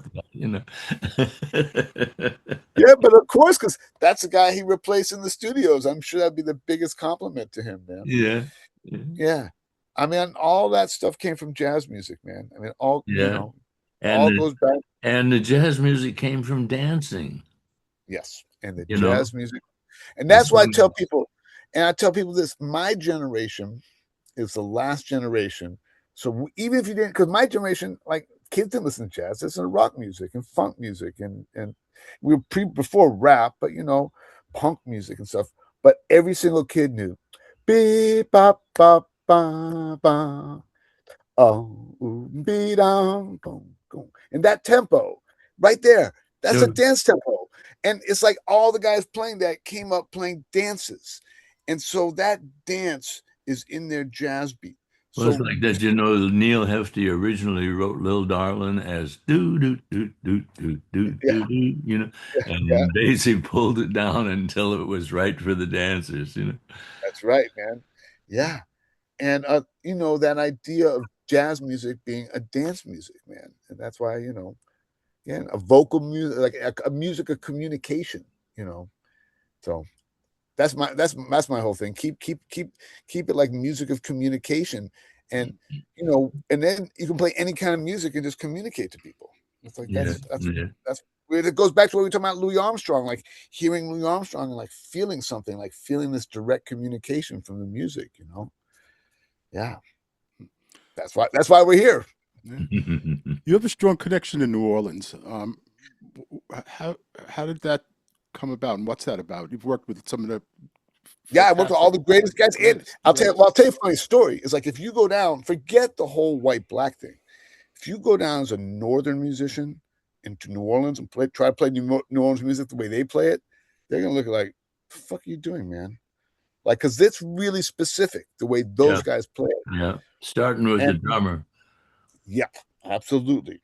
And but when I play slide trumpet down there, because no one plays slide trumpet, they're like, yo, come on in, man. Give us something we've never heard. And so that allows me an intro into a lot of those guys, but also just because like I said, I love music, and because my roots are Louis Armstrong and Duke Ellington, I can basically hear any music and I can play it. Like if you can play those two kinds of music, you can play basically Sure, anything.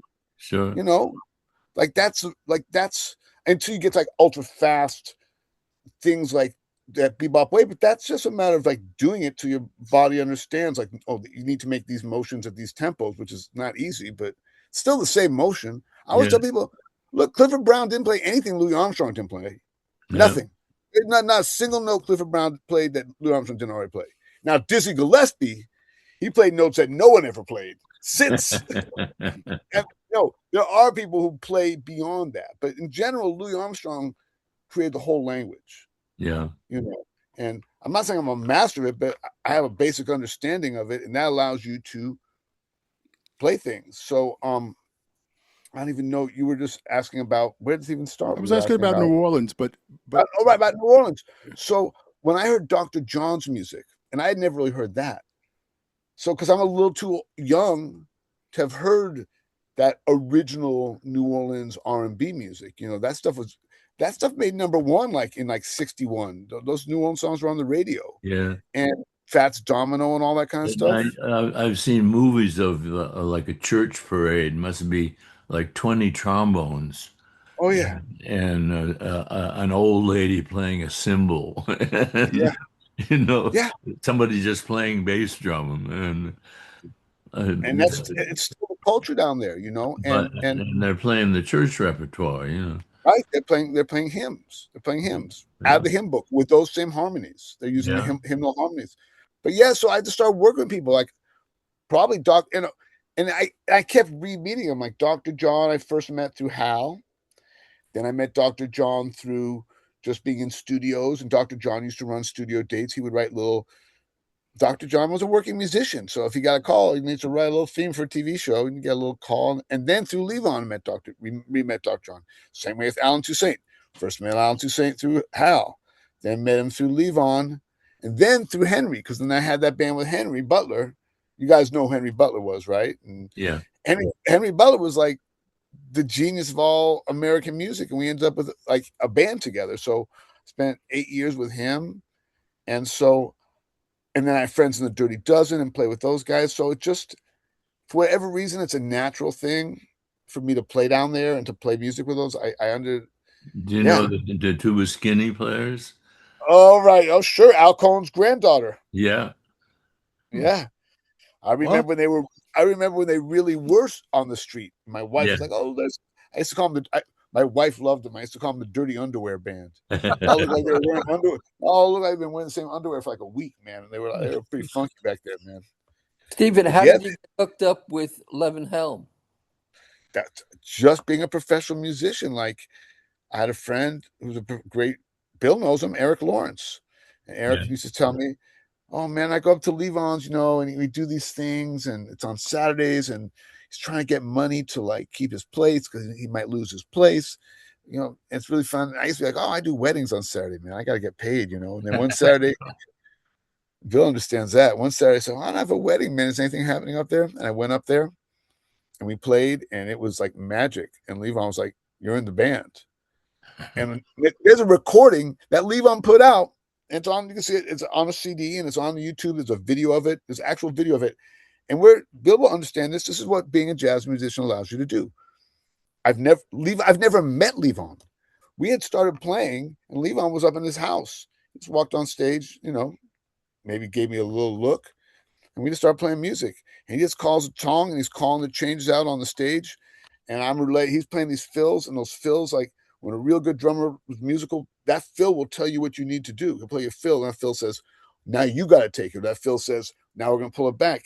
And it was just magic. Yeah.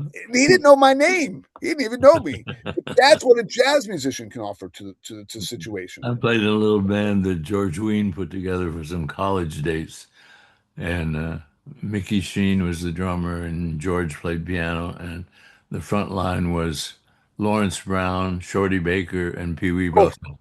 Whoa. wow. People would just, I wrote, in fact, it didn't end up on the record, but I had a song I wrote called Shorty Baker for that trio record. Yeah, Yeah, I love Shorty Baker. man. Yeah. What a sound, huh? Um, Wonderful. And Pee Wee, he had stopped drinking by then. Really? He got so sick that like Eddie Connon went to the hospital and came back and said, I don't know, he's pretty bad. They got him open like a canoe. Oh, oh man. Wow.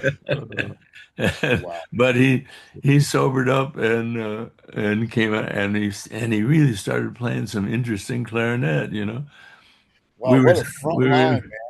we were sitting together having breakfast down at the cafe there at the he was at Mahogany Hall in the basement of the hotel and we were at Storyville. So oh a guy and his wife come in, and the wife lights up and when she sees Pee Wee and says, Pee Wee, and runs over, puts her arm around him, and he's just sitting there kind of looking at her. And she says to her husband, he doesn't remember us. He said, Pee Wee, you lived in our house in St. Louis for 6 months. And Wow. he says, if you say so. Well, talk about being in the moment, man. I mean, Yeah. that's really in the moment, man. That's incredible. Wow. So Stephen, many cats. Yeah. I was going to ask you if there's take a little break, a little musical interlude. Anything you want to hear? Know what was one of my favorite arrangements I ever wrote? King Porter Stomp. Oh, Put that. I like good. that. That was, let's go to that. Good timing.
It was such a fine spring day down Louisiana way,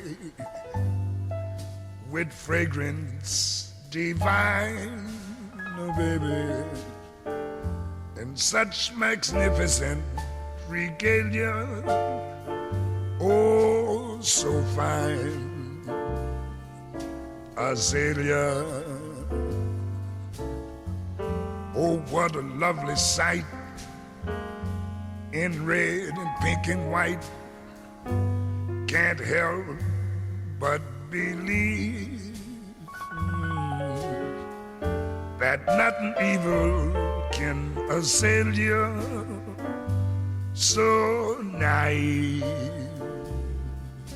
azalea, you at ease on the knees of the moss-covered trees, whose tops met to make on high, ceiling in the church-like pump of a cypress swamp.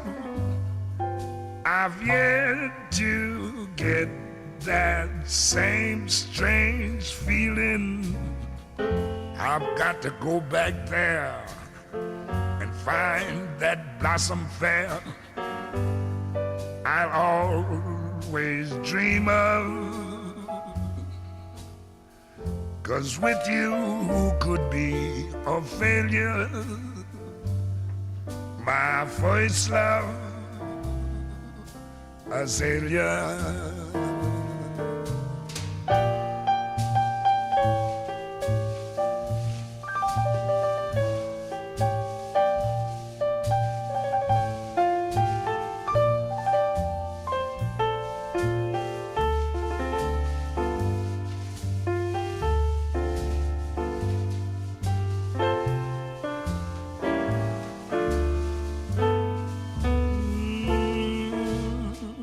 I've got to go back there and find that blossom fair I always dream of. 'Cause with you, who could be a failure? My first love,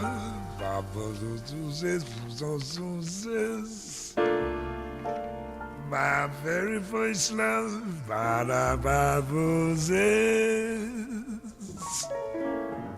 azalea.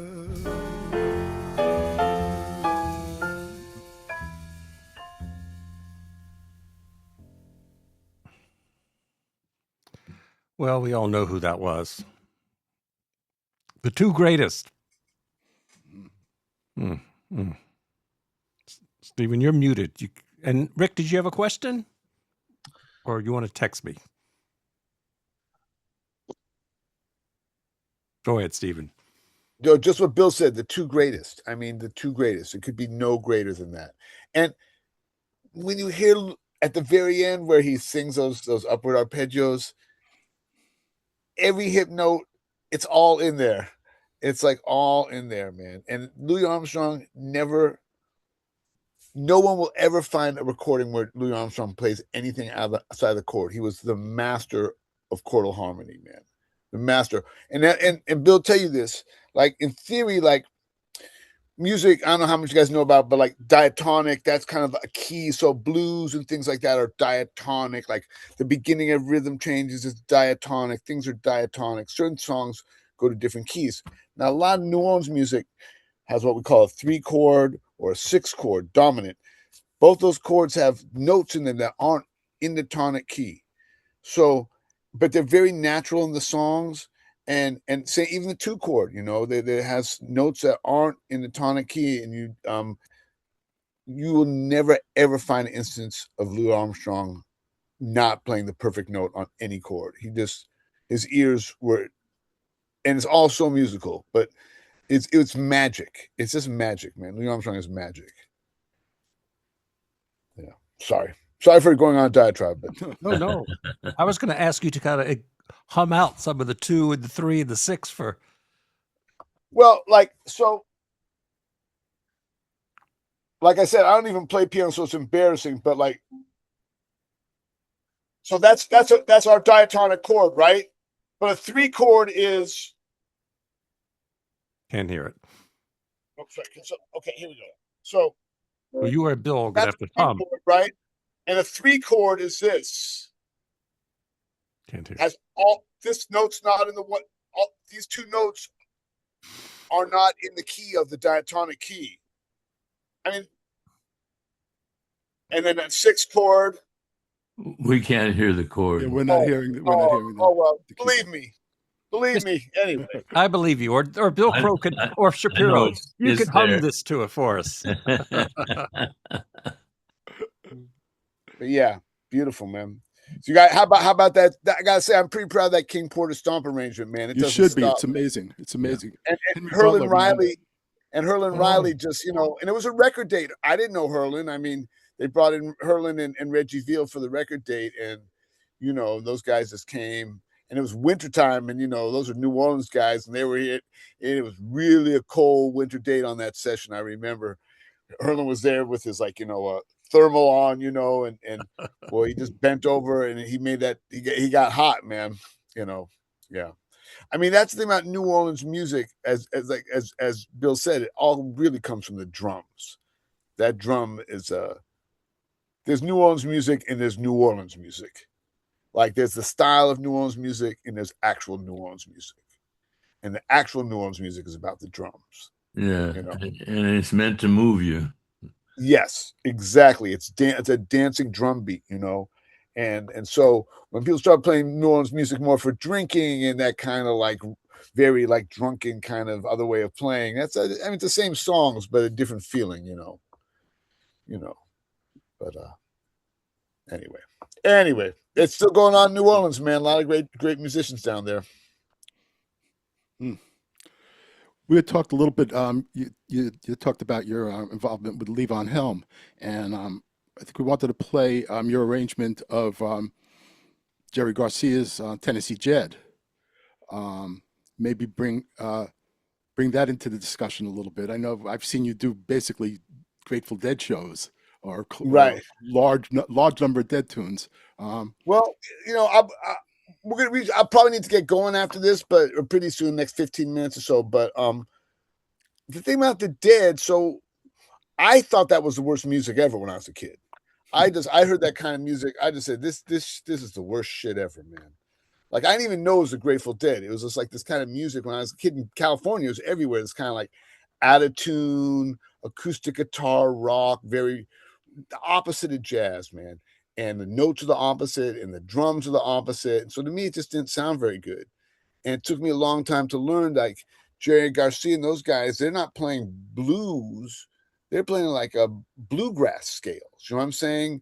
And so the way they play time, it's not so related to like jazz and blues music. It's that kind of banjo music. And it took me a long time to hear it. And I grew to really actually love it. And so, and again, same thing. People are like, oh, can you arrange?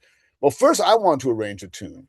I arranged Ripple. I arranged Ripple in the style of Count Basie, the thing with the Count Basie, I Can't Stop Loving You, that. Sa, ba, ba, ba. Yeah, I arranged Ripple like that. Sa, I was like, that's the whole thing. Like I said, the better stuff you got in your head, the better arrangements you can write. So I took Ripple, be like, man, I never heard that song like that. I'm like, well, now you have, and so with Tennessee Jed, like Levon wanted to sing it, and I figured I would like use the horns, kind of the way when you hear the band sing, how like sometimes like the guy with the low voice is going to sing high, and the guy with the middle voice will sing low, and like that really cool harmony. I said, well, I'm going to do something like that with the horns, like. Most people they always put the baritone on the bottom and the trombone goes in the middle and the trumpet goes on the top. Duke Ellington didn't do that. No, Duke the Ellington didn't do baritone that. got up in the middle. That's right. Baritones see, when you listen to Duke Ellington all the time, guess what you eventually realize? Baritone's actually the loudest part of every song. It's the biggest part. It's like the lead trumpet of every song is baritone. So and people will be like, when baritone players, I've had baritone players play my music and say, I've never seen that note. And I'll be like, well, now you have. It's on the horn. It's like, because I'm always running for the top of the baritone. Like, it's just so beautiful, you know? It's like, why wouldn't you want those notes? So anyway, but it's that, so that's kind of how I approach the horns on it. But and it's Levon. It's a great song. Very funny, you know. No, there's not really any blues notes in this song at all. We did add a dominant 7. At first I was like, oh, okay, like, because you said you didn't want to go there, but the MD was like, he put a little walk down with a dominant 7. And I was like, okay, cool. Add a little, but that music is it's not, you know, you'll hear it. It's Tennessee Jed. I was on a record date with Al Cohn one time for a singer named Irma Curry, very nice singer. And the band was saxophones and 4 rhythm. And the saxophone players were also doubling on flutes. And because of her range, he had put one of these arrangements in B or something like that. Right. And the flute players are playing all kinds of crummy notes on the first take, and they're standing there looking embarrassed. And Al says, "That key was there all along."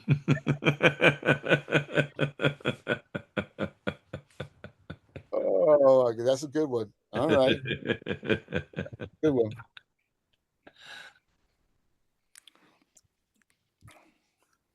Shall we go to Tennessee Jed? Well, And Stephen, you'll be back in 6 minutes. You don't have to leave yet. Sure. Okay. No, I'll be back. Yeah.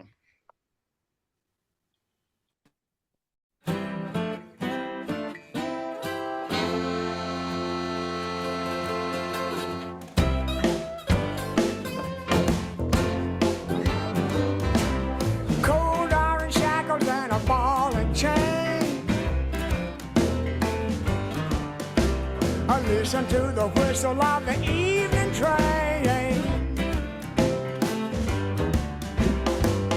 You know you're bound to wind up dead if you don't head back to Tennessee, Jed.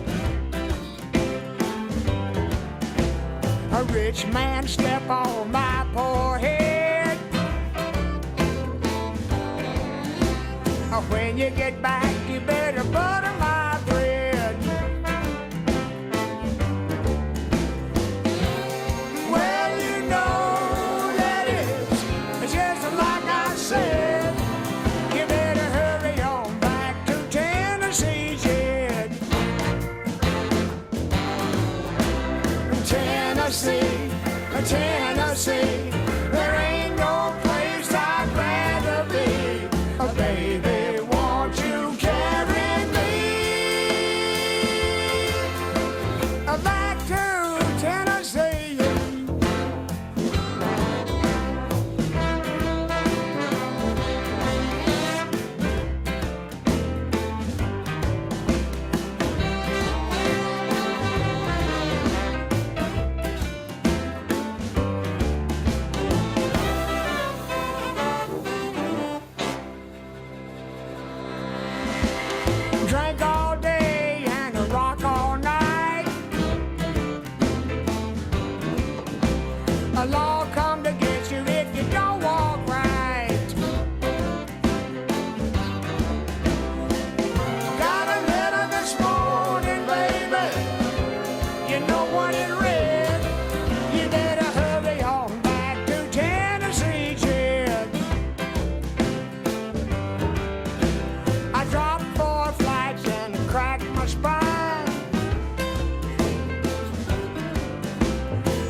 Charlie fall.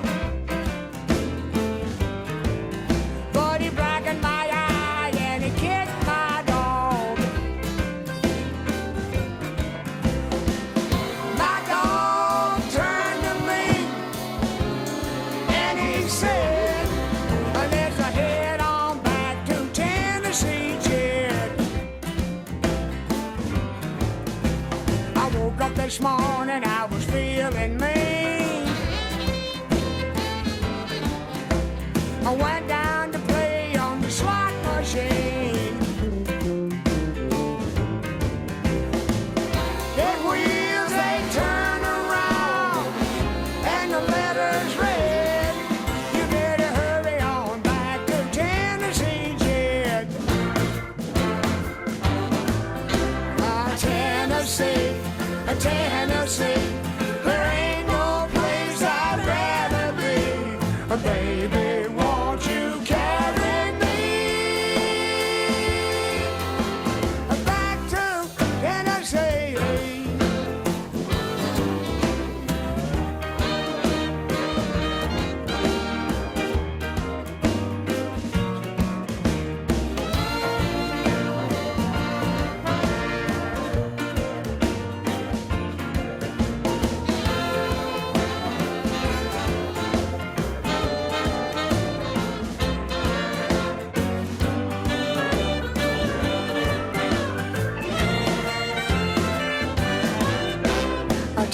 Tennessee, Tennessee, there ain't no place I'd rather be.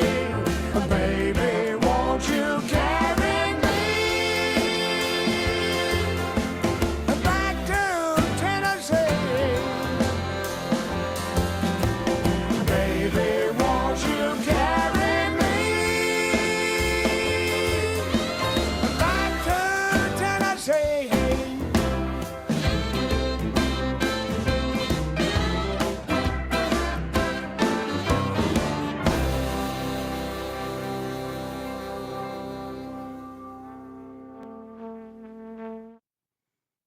Mm, mm.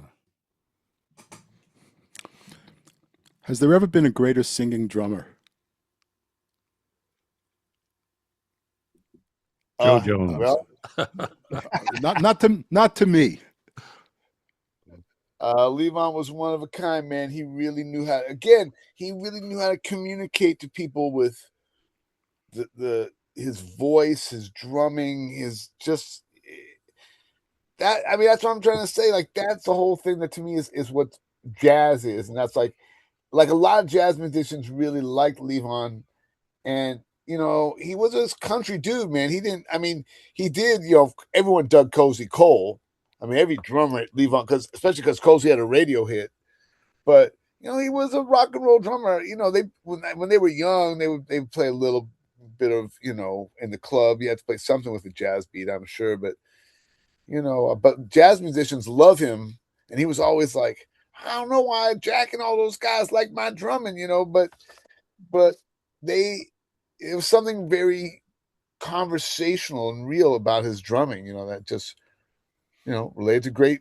And he would talk about seeing the Basie band. He definitely saw the Basie band a lot. I mean, and he talked about doing those rock and roll shows, the Alan Freed shows, where Taft Jordan may have even been the trumpet player on some of those shows because Sam the Man Taylor led the band, and I think Taft Jordan was a trumpet player on some of that stuff.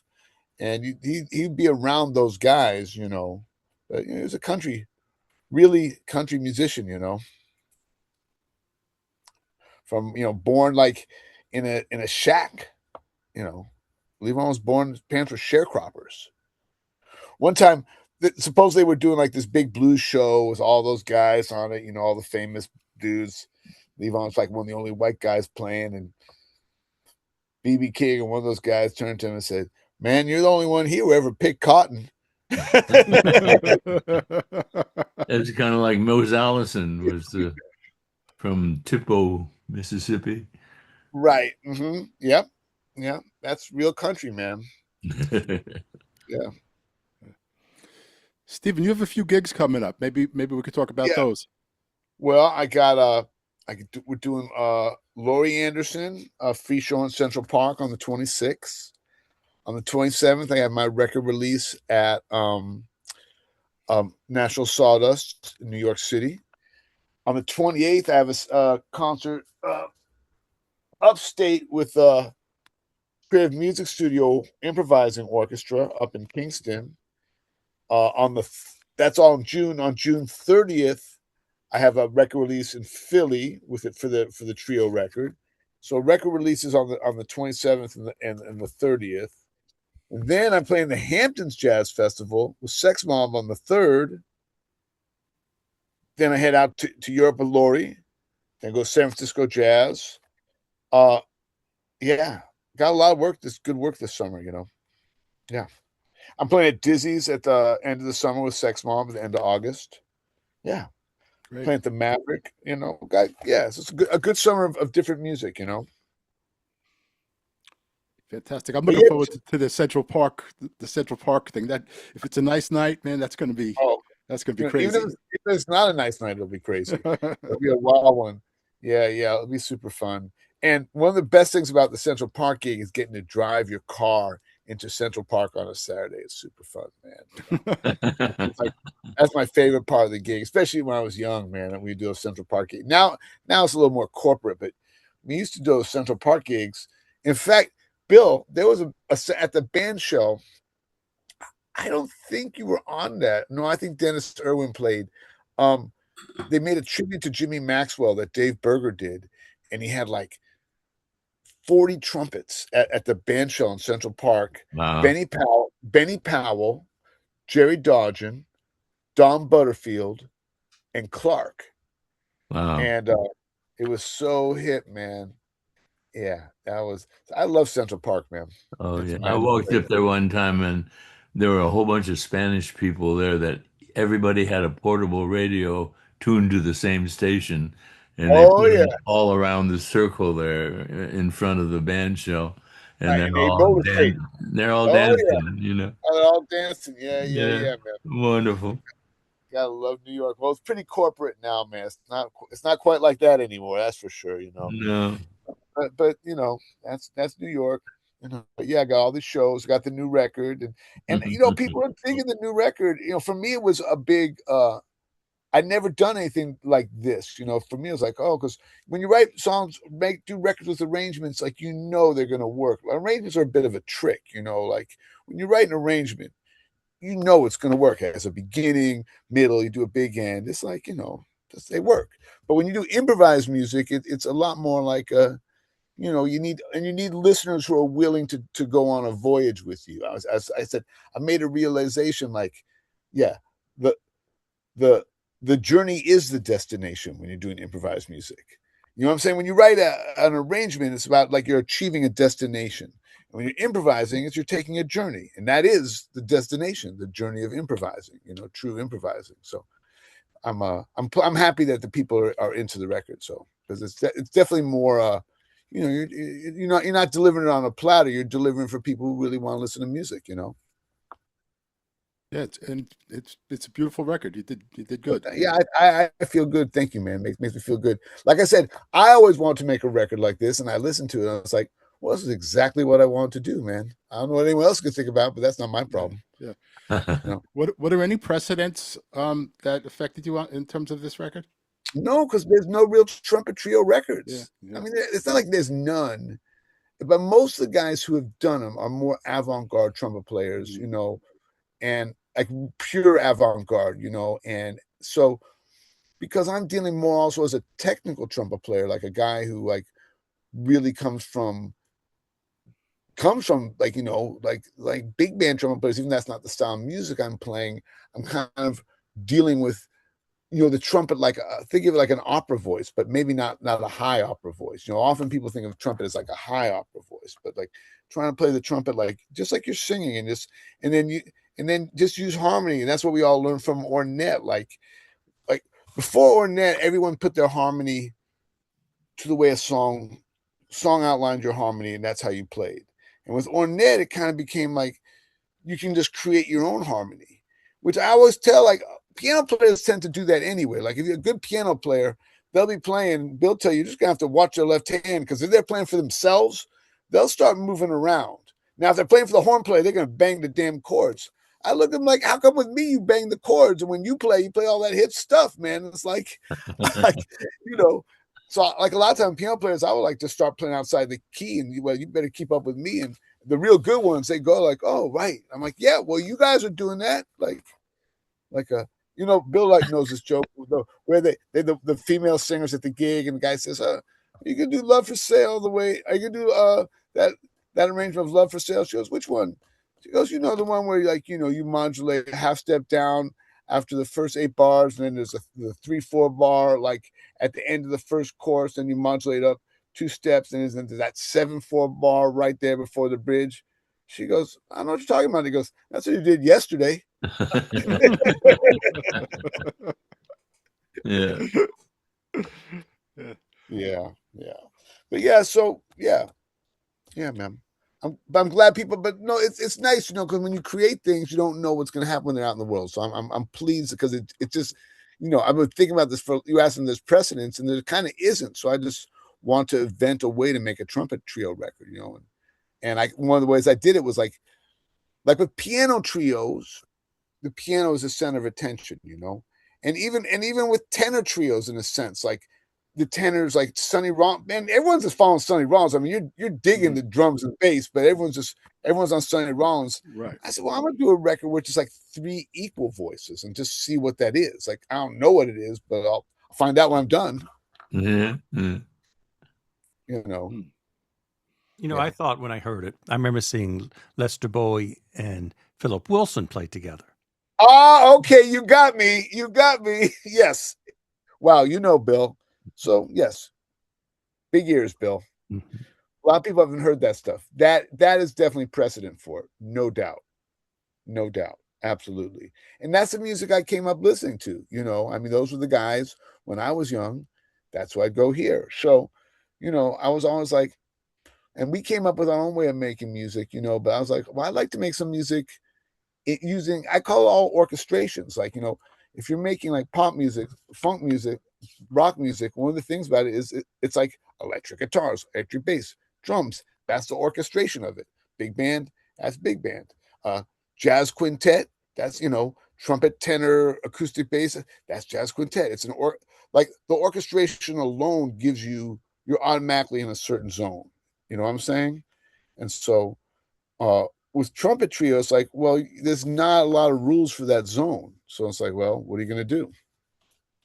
But I think Lester and Philip were definitely for sure, because that is that way of, it's free music. The other thing about those two guys, they were free guys that weren't necessarily abstract. You know what I'm saying? They were always like playing melodies you recognize, but they were very free. Yeah. And I mean, Philip Wilson played with the Paul Butterfield band. He knew how to play. He wouldn't always play a beat, but he knew how to play one. And same with Lester. Lester came up with blues bands. Lester played with Motown bands. Those guys really knew how to play a melody and how to play a rhythm. And it was just that idea of like, well, we're not going to just play it all the time because we already did that. You can just intimate at it. Like on the Mulligan Concert Jazz Band, we only had 3 trumpets, and they were as different as they could be as soloists. Clark Terry and Nick Travis and Don Ferrara. Right.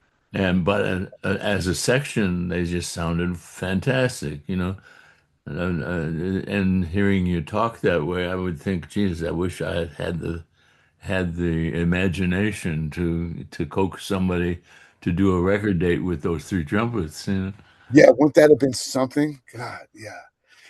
Don Ferrara is someone I actually need to explore. Nick Travis, there's a lot of Nick Travis out there I've heard, but Don Ferrara, I'm gonna write that down, man. I need to do a little dive on him. Well, he's out of the Tristano school, right? And and he had a real he liked a lot of Lenny's like scalular lines with notes moved around, and but he knew how to play in the section. They all took Nick's lead in the section, and Clark. I mean, there's one tune called Blueport that Art Farmer wrote, Oh yeah, Blueport. Yeah, sure. It's unbelievable and tune. he and Jerry do fours. Well, it's like fours and eight. You know, 4 and 8. It's a blues, and it goes on forever, and they do quotes of funny songs and everything, but it's just like those two sounds are so strong, and so Mm, personal. yeah, Mm. yeah. Clark. I mean, interesting. I went through a period of my life where I just felt like there was no better trumpet player than Clark Terry. I'm such a fool, man. I came up to Jimmy Heath once. I was so in that mode of just like Clark Terry's. And I said, I know you played with a lot of trumpet players, but kind of me like Clark Terry was the best. I mean, what I meant by that is like you have guys who are instantly recognizable. You have guys No. who can play. You have guys who can play in a section. You have guys who can play lead. But there's not many people who could do all three of those things. No. And he had circular breathing down. There's Yeah. a video on YouTube that's a good close up of his face, so you can really see his chops and see how his cheeks are working, of Oh him man. playing. Oh, I can't remember now. But it's like a slow ballad, and he plays it for a long time, and the camera stays right on him. Well, So it's there's that Bobby Brookmeyer on the Bobby Brookmeyer big band record. Is that like that third tune, that famous one from the 50s? Friends with the three Yes. trumpet players. some of my best friends. Yeah, Yeah, what an arrangement! And what I think Joe Newman was on in that section. That was amazing. I Yeah. remember that well. Yeah. That's some great music, man. And well, I'll tell you a funny story. Like you were talking about this whole era, like it's very interesting. Like I didn't I'm sure Bill knew Quincy quite well when he was in New York, but I when met Quincy him when he became was 18 in Seattle.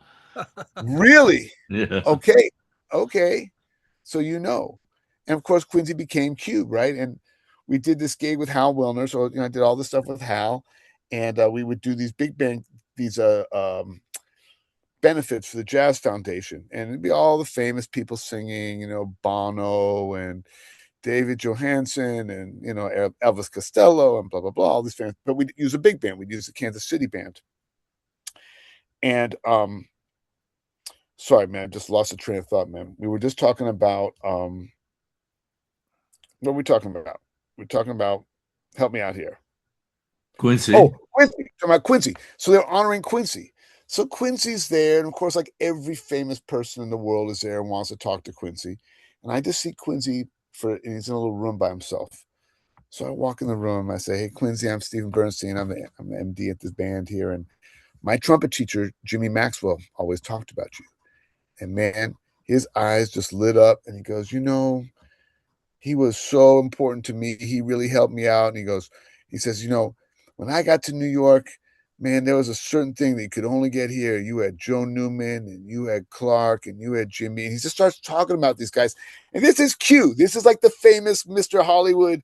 And he just went into that thing of like, here's who I was Yeah, 40 years ago. And he just like, and you realize that's like the genius of Quincy, man. It's like if he's with the Pope, he's going to talk about the Pope stuff. If he's going to be with a politician, but if he's with me, man, he's talking about Joe Newman and like yeah. and Well, about he Jimmy. he joined Hamp when Hamp came to Seattle. He needed a fourth trumpet player, and somebody said, "Well, this kid Quincy Jones is a good trumpet player, and he writes." And so Hamp jumped on that, and he promised him $100 a week, something like that. And well, by the time payday came, they're out in Wisconsin someplace, and Hamp's wife says, $100? We don't pay nobody $100. And it was 75. So Wow. so Quincy just said and came on to New York and jumped ship, and that was his way to get into the big time.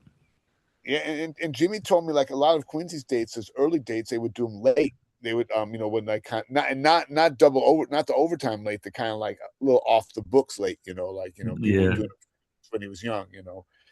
But boy, he wrote some great arrangements, man. That's for sure. And Oh, he and he yeah. knew how to charm people. And all those guys at Amos Charlotte's copying service.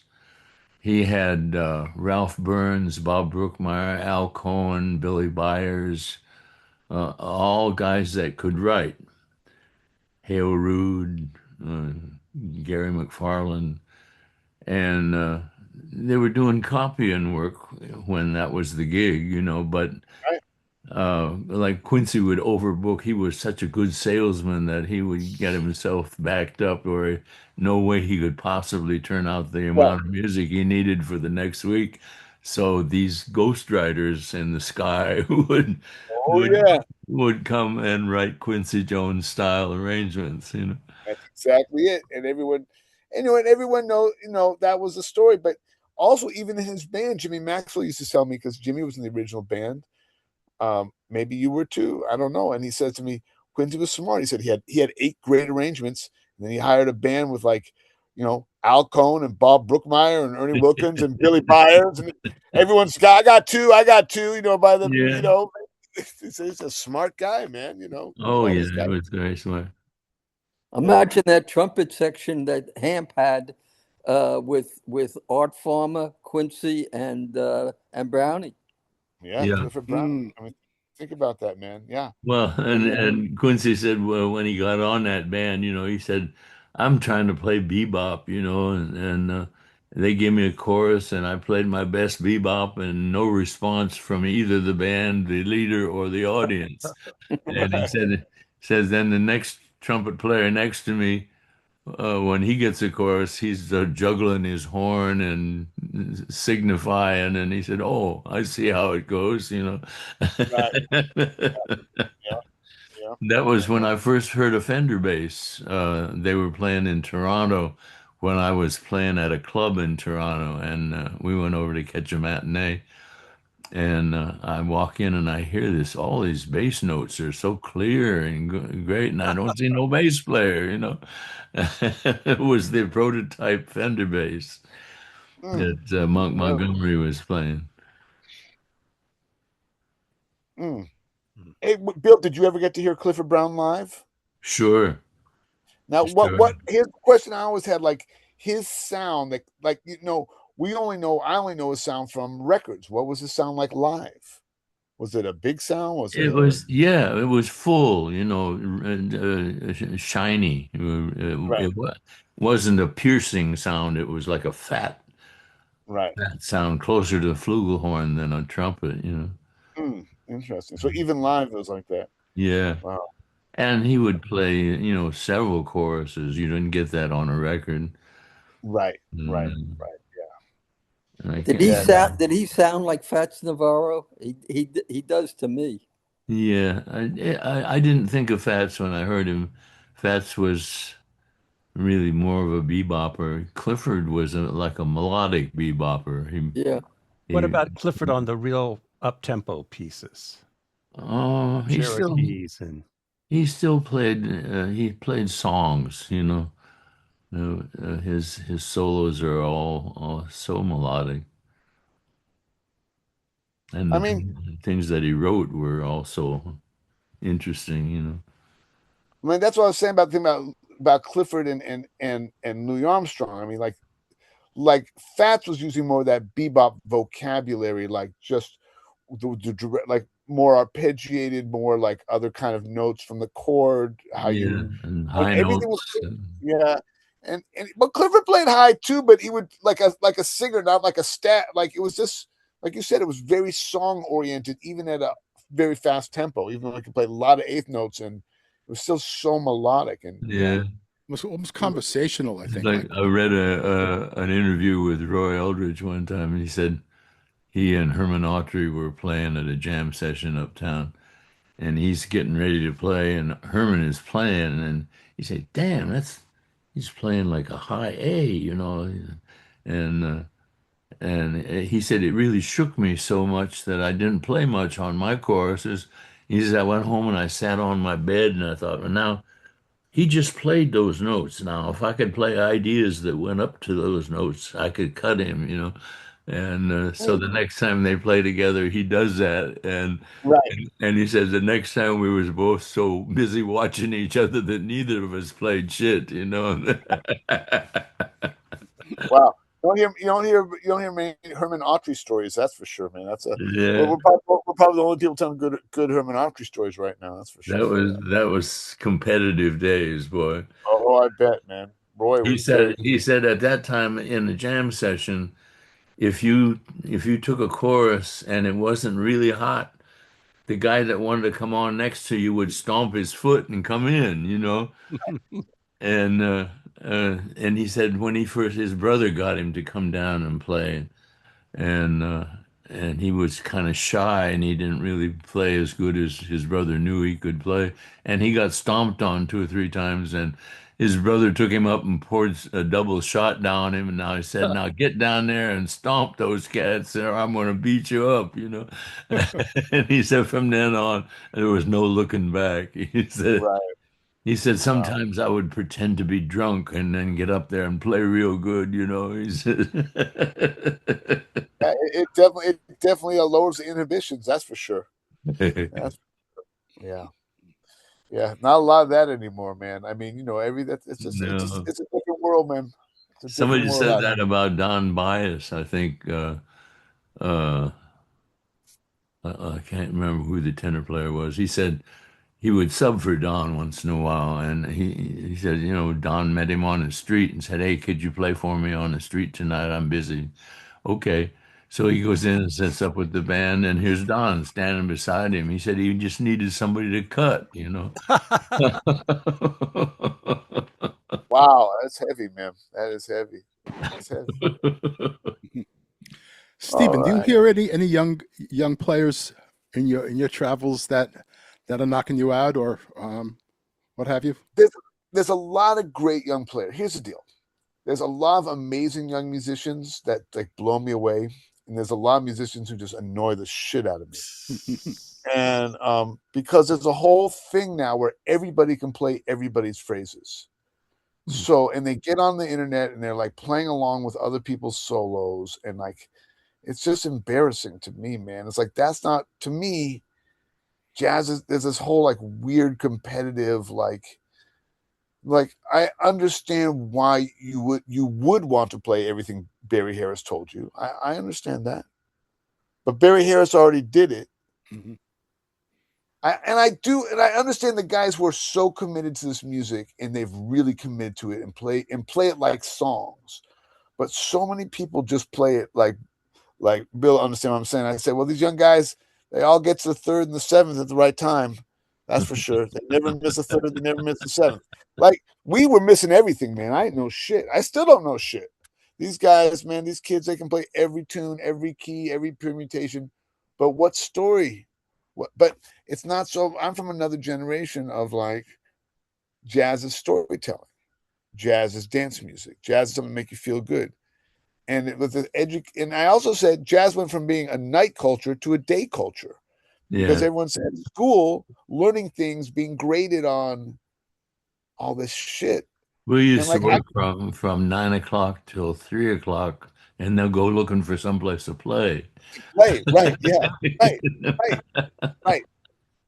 But on the other hand, I will say there's so many amazing people out there now. And I mean, some of my favorite, like, on the trumpet, Ambrose Akimusiri. Um, there's so many. I mean, first of all, he's the one musically that blows me away. And Adam O'Farrell, Arturo's son, who's much younger. So it's like Ambrose is like 42 and Adam's 32. There's so many great. I mean, there's just a lot. There's a young guy, Sean Mason, this incredible piano player who Emmanuel does. Wilkins. Yeah, Emmanuel Wilkins. This guy, Emmanuel Michaels, this guitar player who everyone is using now, who's just phenomenal. What's his name? There's just Emmanuel Michaels. Emmanuel Michaels. Everyone's using him. He is the hot young guy.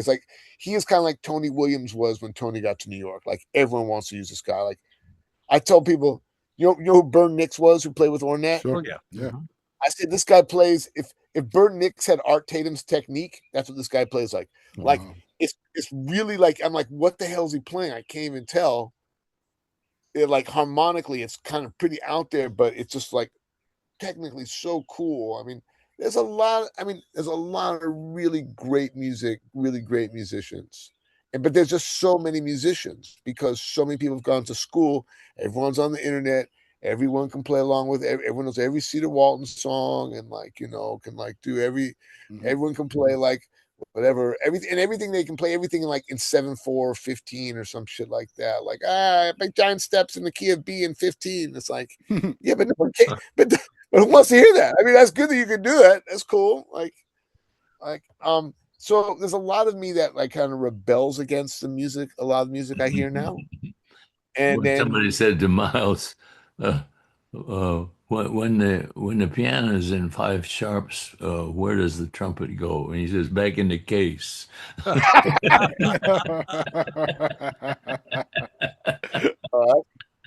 that's a good one, man. That's a good one. Yeah. Yeah. Yeah. But I will Noah, say I'm not a naysayer for music, man. There's so many great young musicians right now. Yeah. And they're, so many. Yeah. yeah, remember Yeah. the name Noah Campbell. He hasn't traveled outside of Boston and Providence. Tenor, Uh-huh. but he's heavy. But he's, Trumpet player, tenor player. tenor player. Hmm. Yeah, I mean it's amazing. It's amazing how many people are great players. My question is like where I'm waiting for like great music, Mhm. Yeah. and Gotcha. and I do hear a lot of it, and it's just like where does that music? Like it's very interesting to me. Yeah, like everyone's gotten so proficient at imitating other people's music, Mhm.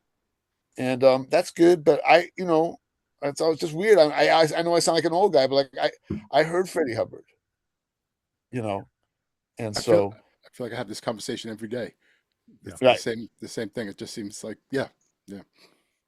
And I understand this the guy now is very good. He's learned a lot of Dizzy's. A lot of people, no one had really learned Dizzy's harmony is very hard to learn. This guy's doing a good job, but they get on the internet and they explain it. It just freaks me out, man. It's just like Yeah. it's weird. There was a guy who was very screwed up, but he had an original approach to playing the trumpet was Tony Frisella. Mhm. Oh yeah, oh absolutely, Amazing. absolutely, Yeah. yeah. He was very fluid, man, and no one sounded like that, man. He really figured out a way to get. I mean, I know he had. Well, I met Don Joseph when I first came to Yeah, town. me too. Yeah, I'm sure you did. But He it was became sitting very on he was sitting on Brew Moore's tenor case outside Charlie's Tavern. And I said, wow. "What's up, Don?" And he says, "I'm banned from bars and I'm barred from bands." Wow. Yeah. Well, when I met him, he was like a custodian at like a Catholic school, So yeah, Yeah. I know. Yeah, Yeah. he had it. But and that's also honestly like part of my thing was about people about really like bebop was that it became just because my teachers were like professional musicians, like the guys who were like the best bebop players, there wasn't a place for them to play bebop, Right. right? There wasn't. Even in the era, even like in that era, of course you had the stars, you had your Dizzies, you had your Miles, but it is a form of music that is so, in a sense, esoteric, Yeah, Yeah. but it's but but then yeah, but everyone can do it now, man. Like everybody can play that language. That language has been like, I used to you go got down to Birdland to hear Bird's band, and Bud Powell is sitting there at an upright piano playing, and right behind him is Art Tatum sitting there listening to it. right. And as a bass player, you must have been really, Oh, at that those time, I tempo. wasn't even thinking about being a bass player. I came out here as a valve trombone player. Really, Yeah, wow. I was really a baritone horn player when I was a kid, Mm. Well, and that's optimistic. so I found out that there was a lot more work for bass players than there was for valve trombone players. That's for sure, man. Wow. Yeah. Amazing. Well, listen, this has been incredible. Thanks for inviting me on board, man. I had a really great time. Oh, you're going to Yeah. come back, right? Fantastic. Oh, hell yeah. I'll be back. Especially when you're there, Bill. I learned a lot, man. That's the only time when I do a radio show about me and I just end up learning stuff. No, it's great, man. It's great, and we Jimmy love having you. Nottingham is another name Fantastic. that did you ever play with Jimmy? Jimmy Nottingham? Yeah. No, that was one of my I mean, he was already dead by the time I got to New York. Oh, gee. No, I made an album with Jimmy Cleveland that Ernie Wilkins did all the charts. Right. And Nottingham was the lead trumpet player. Those guys, I mean, that, like, yeah, that's the stuff that I listen to. Like, I was telling about how much I'll buy a record just because, Jimmy it's like Al Cohn Al Cohn seemed to use Jimmy Nottingham a lot on arrangements too, Oh, and that little band that Al put together that was kind of like the Kansas City Seven. Right. He called it the I've forgotten now. He had a name for the band, but it was either Joe Newman or Nick Travis playing trumpet on those, and Frank Rehak sounded so good. Oh man, it's funny because when I said Central Park, I was like, "Oh, should we talk about the Frank Rehak story?" Because that was the story, right? Isn't that how Frank Rehak died? Was it Frank Rehak who died in Central Park? Who's the trombone player who died in Central Park? It was the other guy. Willie Dennis. Willie Dennis, right? Frank Rehak was the guy who had to go to Synanon when they pulled him away after the recording session. They had right.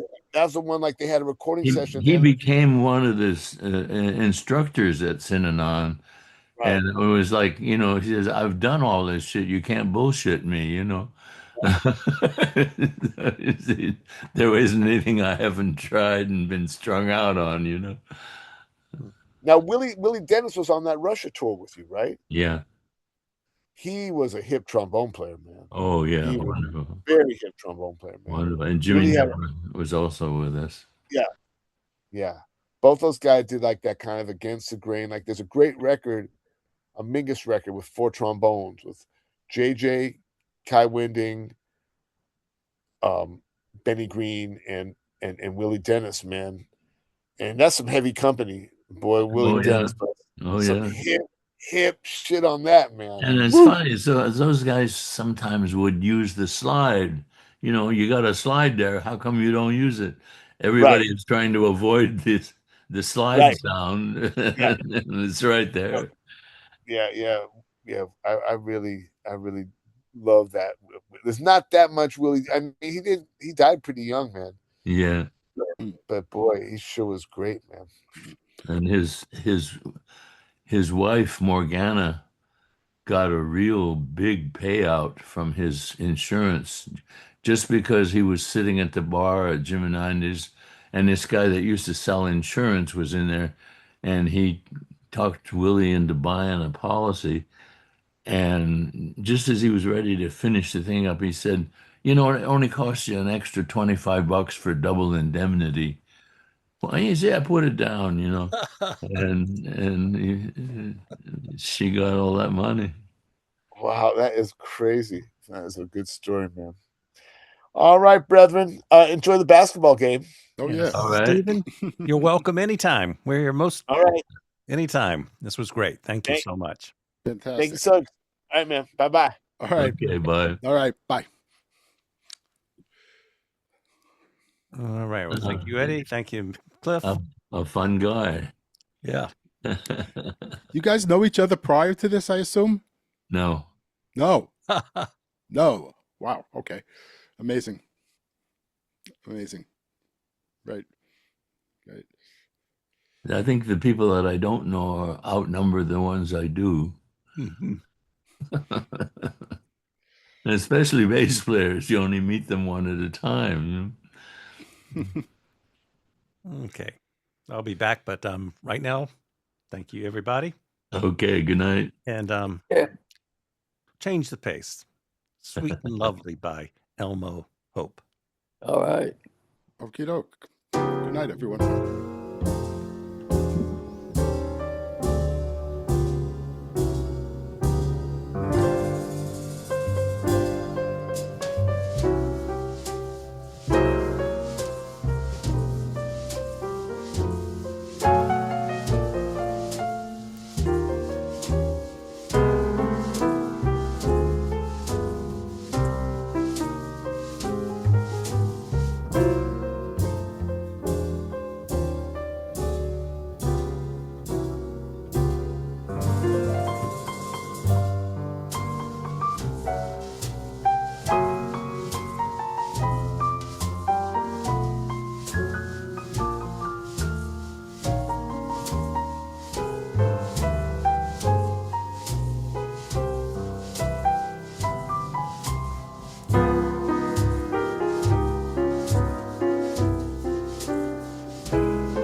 Thank